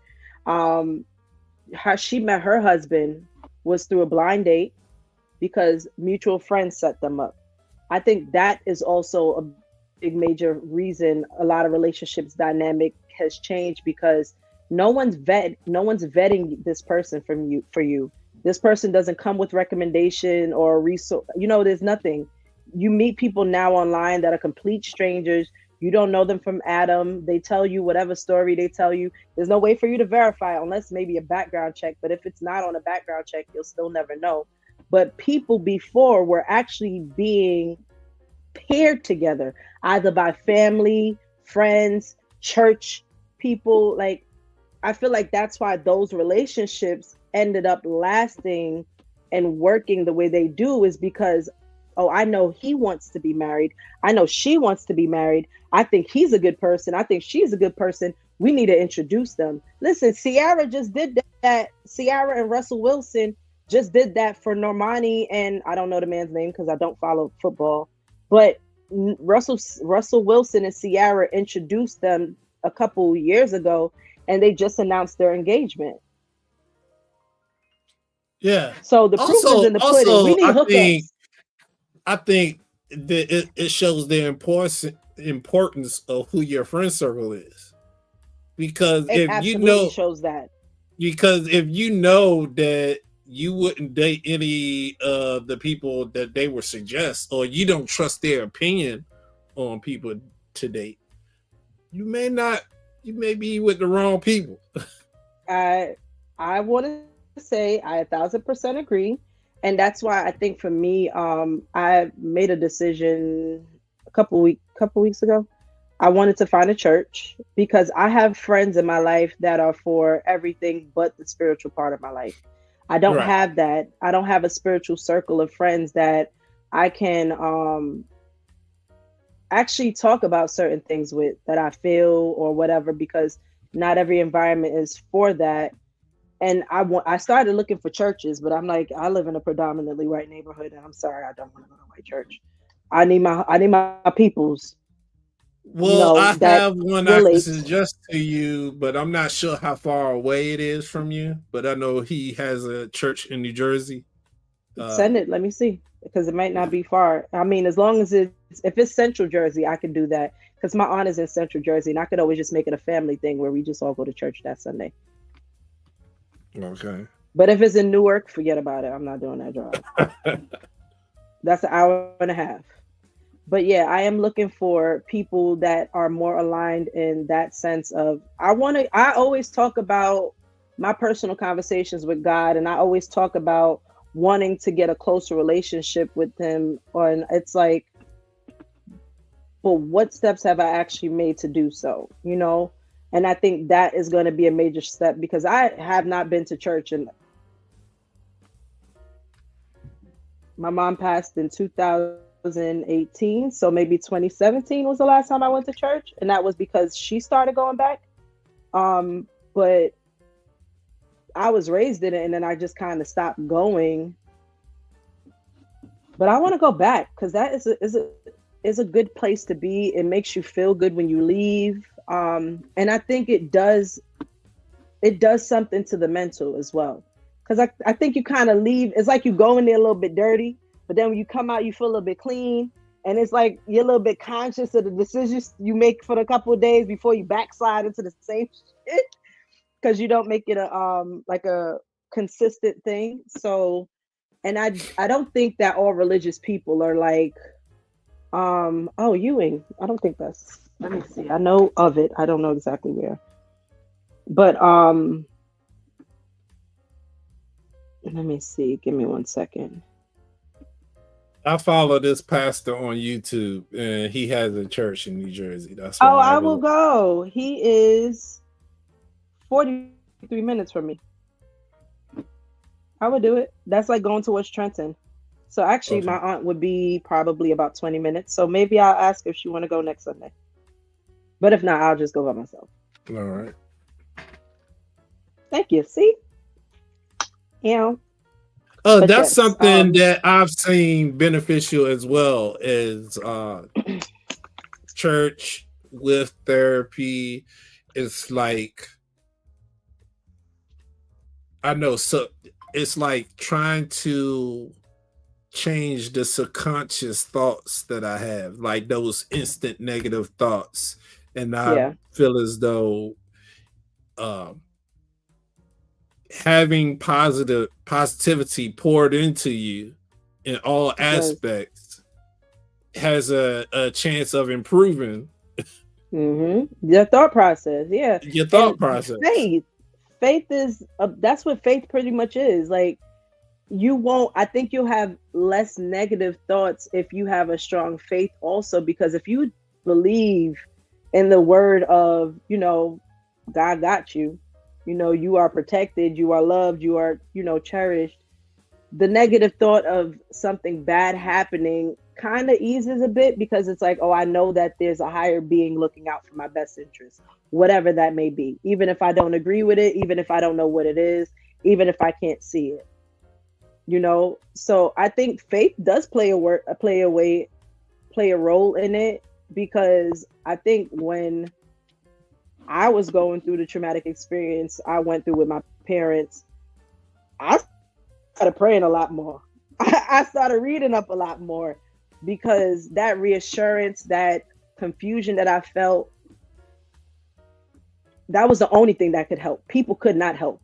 there was no amount of checking in from people that would have given me the comfort that I got when I started having those more longer conversations with God, whatever, you know, those in-depth things. So it's like, I'm by far not perfect. I'm still very much human, but I would never sit here and act like that's not what brought me through that dark time.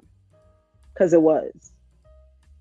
You know, my positive outlook on life came from me having that conversation. And I felt like part of me going through that was to bring me closer. That's how I at least looked at it at that point in time. And I still do. So yeah. No doubt. Well, we have been on here 2 hours. So Yay. I think we have accomplished the task for today. We did. We did. So I want to thank everybody that stopped by and contributed to the conversation. If you have any topics you would like for us to discuss, we are open to comments and questions at any time. So anytime you see us online and we are talking, we will stop the foolishness we are talking about and entertain the viewers. So any last words from you? No, I'm good. All right. So oh well, yeah, go to therapy. Go to therapy. There you Yes. go to therapy. There you go. And if you don't want to go to therapy, definitely get that book that I just posted, because I've already finished the book. And what's different about this book, he actually gives you exercises, tools to do in order to change the thoughts. So like in your self-love experiment book, she's telling you, but not really, there's no tools, no I think activity. there's a reason for that, because I feel like that looks different for everyone. So I feel like you always have to find what actually works for you, you know? So I think what I may need is not going to be with the same thing that someone else needs. With cognitive dissonance, that's a little bit different, because that's an actual thing where it teaches you the tools to change your thinking. Whereas with the self-love, only you can figure out how you need to love yourself. So that's a journey you have to kind of start doing for yourself. So I think that's why it's a little bit different. But I think, listen, whatever works. And everyone needs to do whatever they feel is best that's going to help them to feel better. Because at the end of the day, that's all that fucking matters. How to make you feel better, because you got to live with you. For sure. And for the guys that don't believe in therapy, look at therapy like this.